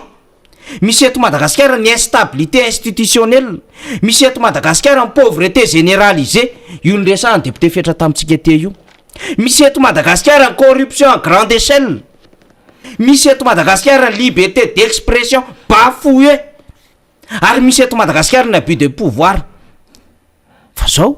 enao olo-pirenena tsy manana zo hiteny ianao, tsy manana zo hihetsika ianao araka le hevitra le fitondram-panjakana ny antony matahotra anao izy hanainga ny tongotrao sy haneo ny vavanao. Nefa zonao zany liberté fondamentale zany ny ahafahanao miteny amin'ny zavatra tsy ara-draniny mahazo anao. Mahafinaritra ny fitondram-panjakana zany de miteny manao hoe satria 40,000 ariary ny vidin'ny ciment de tenenina ny fitondram-panjakana misaotra ny filoha, misaotra ny gouvernemanta sy ministry mivarotra fa niakatra 40,000 ariary ny ciment. Misaotra ho an'ny zava-misy any be fotakany 30,000 ariary, 3,000 ariary mihoatra ny vidin'ny clown vary. Zany mahafinaritra. Tsy mampaninona le hita tsisy an'le concurrent le resahan'io le mpanao menaka any Tomasina satria ny référence amin'ny prix an'io no raisy ny fitondram-panjakana. Fa mety amin'izany de hoe mety io na de tsy vidy an'le hitara le vahoaka le hoe menaka mandry sy menaka madio fa mividy an'le menaka importé. De miteny an'ireo hoe mety zay ny fafinaretan'le fitondram-panjakana zany. Ohatrin'le fafinaretan'le mpanohana an'le fitondram-panjakana hoe fa maninona ny tsy misy lay non fa maninona miakatra le vidin'ny ciment sy le vidin'ny vy de zao mba fanamarihana ataondrareo député fetra satria tsy manana avalontsony zareo. Hoe satria ony miazakazaka manao fotodrafitrasa le fitondram-panjakana de lasa tsy maraka tsony le visy le ciment de io mahatonga azy miakatra odoy izany adala ino an'izany le tsenany le ciment ny miparitaka eny an-tseny bobaka be misy ny legume misy ny makisima misy ny power misy ny mafonja olombaty ny lova ny manda sy ny sisa misy ny fosa le vy feno ny vy turki ny vy sudaf ny vy indiana ny vy sonono ny vy vokariny eto toerana fa tsy mahavidy le olona tsy mahavidy le olona ohatran'izany ke le vary satria le efa mividy le pouvoir d'assance izy de tsy manakavaly le izy de hevitra tendronorona kely le hevi-jaza kely ny ampiasainy le mpanohana le fitondrana député fetra hoe satria ony manao fotodrafitrasa le fitondram-panjakana dia zay mahatonga an'io miakatra de ozy tsika hoe le argument teo tsara fa manjary mampime be nareo moa efa mampime raha teo fa vao maika plus que mampime ny zavatra ataonareo député fetra. Tena mariny zany faniry satria le izy lasa tsy mampime fomba fitenin'ny tanora sy am'izao fotoana zao moa iny fiteneny an-dalana iny ialana tsiny hoe mampime fa tena tsy mampime le izy satria mampalahelo mahasorena le fandrendrena saim-bahoaka fanabadona ataony zao mpitondra ankehitriny izao andao iverenana kely le teninao tena nao hoe misy samamaly reny le teneniko foana hoe ao misy teknisianina manao zay azahoana toerana tsy nisy ohatran'izay loha hatramin'izany fitondrana ny fandimby teknisianina manao zay azoana toerana de rehefa ve izy teknisianina manao zay hitazomana toerana ka nininona zavatra tsy azo arovana de amoronany an'izao lainga ianao fa manongo tena de mbola sahany no miteny toy zany tenen'ny faniry te zany hoe satria manao fotodrafitrasa marobe ny fitondrana dia tsy maharaka ny ciment sy ny akora sy ny matière première sy ny oaiaoay matériaux de construction eto zany ve tsy tena fafana tsy haiko tsaiky hiteniteny foana mihitsy afa mialatsiny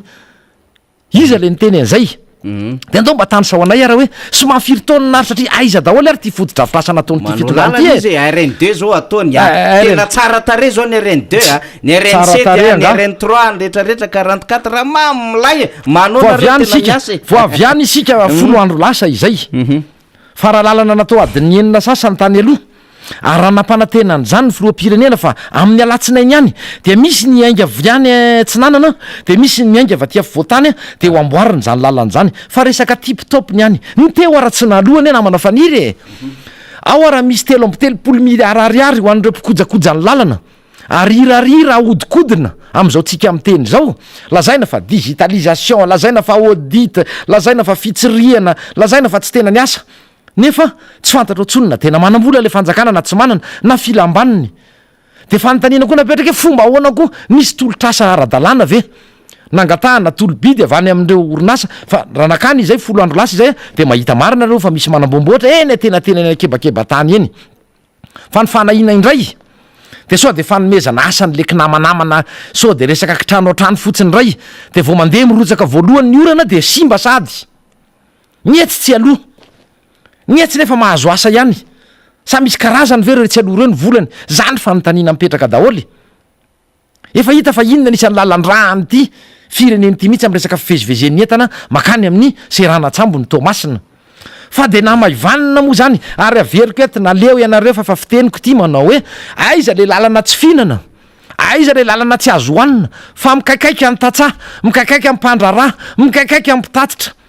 za tsy miteny hoe rary ny akory raha mieritreritra ny ampiakatra ny vidiny ny sarany zany fitaterany zany zareo fa misy antony ao satria ianareo tena mijery fotsiny ny ministera voakasika mijery fotsiny ny volan'ny olona tsy alohanareo ny atsembohan'ny hafa tsy rarahanareo hitombenana nareo tanteraka mihitsy de ahodikodinareo ny resaka hoe satria izao efa disy fantatra ny malagasy rehetra ny fomba anareo efa disy fantatra loatra ny fanaonareo mpandrirarira mpanao ronono atavy mpandainga manilika ny zavatra tsy mety nataonareo aty amin'ny olo-kafa mpanohatra moa indrindrandrindra manao zavatra tena tsy fantatra itsony misainjaza re ianareo ka izao mantsy ny any teniko efa maraparany isika raha ny zava-misy dia ny mety dia ny mangataka amin'Andriamanitra ny mbola tsy ara-tsininy mba tsy ho ratsiratsy kokoa noho zao ny fiainantsika nefa manà fa ao anatin'ny roa taona mandra-patonga nyzany fifidianana izany de mbola hiaratsy ny fiainantsika tsy manozina akory malagasy piray tanyrazana fefa hitany fomba fiasany zao fitondrany zao hitany tsy kombakomba hitany tsy fifehezana n'zany hoe fitantanana ny raharam-panjakana ny resaka hoe fanajana ny fitsipika faran'izay kely am'izany resaka hoe politika ara-toekarena izany inona ny tena ndraikitry ny zany mpitondra fanjakana izany dia nodinganinareo daholy zany rehetrarehetra zany karaky ny teniko enganie mba tsy haratsy noho izao tsony ny fiainantsika dia itodiatsika amin'Andriamanitra zany angatahana aminy fa raha hoe ny anareo mpitondra no atenaina ohatra no sarotra nino fa isy an'izany mifampandrosono zany eto amin'ity fireneny ty raha toy izao ihany mbola fanaonareo raha mbola tsy miovy anareo nefa ny roa taona araky ny fiteny ao anatin'ny resaka ara-toekarena amin'ny akapobeny de manao hoe misy ny salanezaka efa anatin'ny court terme za moyen terme zany salatsalanezaka misy zavatra ho vita feo anatin'ny salatsalanezaka asa teleferika ajanony raha mbola tsy natomboka mitodika aminareo zay ajanony mbola andalo ratification ka zay indrindra ajanony nareo solombavam-boaka namana azankatoavina akory ary zay hitabataba mihitsy misy lahara-pahamehana hafa ny aloha izany dia nresaka elefia anao teo alohan'ny tena maranako dia mahagaga le izy fa raha tany amin'ny antemera-pireneny zay nanatrika an'izany atrikasa zany de nandre izay tao fa hoe efa aony le izy de nanontany fa ko maninona ny tsy avoaka de gaga nahita tany amin'ny reality viva mialatsiny efa nanonona satria tany afaka amarininy zany efa mandinika hony ny commission finance ny tenanay mialatsiny ny akamaroany ny solombavam-bahoaka tim tiako Madagasikara de mpikambana ao anatin' zany vomiera izany fitantanam-bola sy ny teti-bola izany commission finance sy budget ny mahagaga filohany vondrona ny tena tsy malala an'izany any amin'ny anao manjery ne fomaly hoe efa mandinika izay commission finance fa iza le reberebe neto zany foana ve no zavatra ho atao ka tsy mo de mo manakambara fa miandry isika ny tenin'ny ministry ny finance teo aloha dia nisy moa le tombana efatra fangidimy ny fitombony arkarena na ny taux de croissance iandry isika firy ary le tanteraka ho hitatsika eo marina efa tsy eo amin'ny toerantsony izy voasoratra iny miainga tany miiba zao anaty satria esety am'izao fotoana esiany marina kay mo de ho hitantsika eo fa ifankahita sika aza ilika itsony any amy covid fa itsika raha tsy nisy an'ireny valana retina nandalo teto reny efa bozaka manahatra no antsika teto satria nitondra volo reny a nitondra tena hoe fanampiana be debe ny fanampiana netin'ireo mpiara-miombonatoka nalahelo atsika de nitondra volo amina milliard de dollara izany mpiara-miombonatoka sy banky iraisam-pirenena ao anatin'ny FMI sy nretrarehetra ka dia zay no namaranako ny fandraisako anjara androany namana faniry be debe ho araky niteniko teny zavatra tiana horesahana satria tapabolana tsy nateto zay de be debe no fa misy ihany ko eto tsaroko mamaky eto nisy ny afatra zay nampitondray ny mpisehatra fanaraha-maso indrindra mitodika ministera ny consommation sy concurrence ireny le kojakoja na fiara na pièce de rechange sy pièce détachée reny tokony mba hojerena ny kalitaony ohatra ray ao anatin'ny maro zay resahako zay fa de tena zavatra fopla ane zany hoe camelote tena hoe fopla de ampidirina dao le am'sehatra maro na io nresahana teo ny menaka lasa référence ve ny menaka voakany ta nakatona ny orinasa malagasy anisan'zany ny triple pray petsapetsa le izy le hitany fantatra izany tompony zay indrindra fantatra tsara mihitsy izy any tompony zany maninony io mahazo vany eto tsy mifakaiza am'le resaka jonandranomasina zay mihitsy de ohatr' zay ihany ko nakatonareo efa ho eritaona stapa mahery zay raha tsy diso sa rotaona ve zay eritaona stapa mahery nakatona ny orinasa triple nitodika aminareo fitondram-panjakana nakatony tanteraka na mandraisa fepetra fa tsy anaiky an'izao tsony ny vahoaka malagasy omenareo tombo menareo vahana ny sino tsy ny sino rehetra ny manao an'izay miresaka drakaka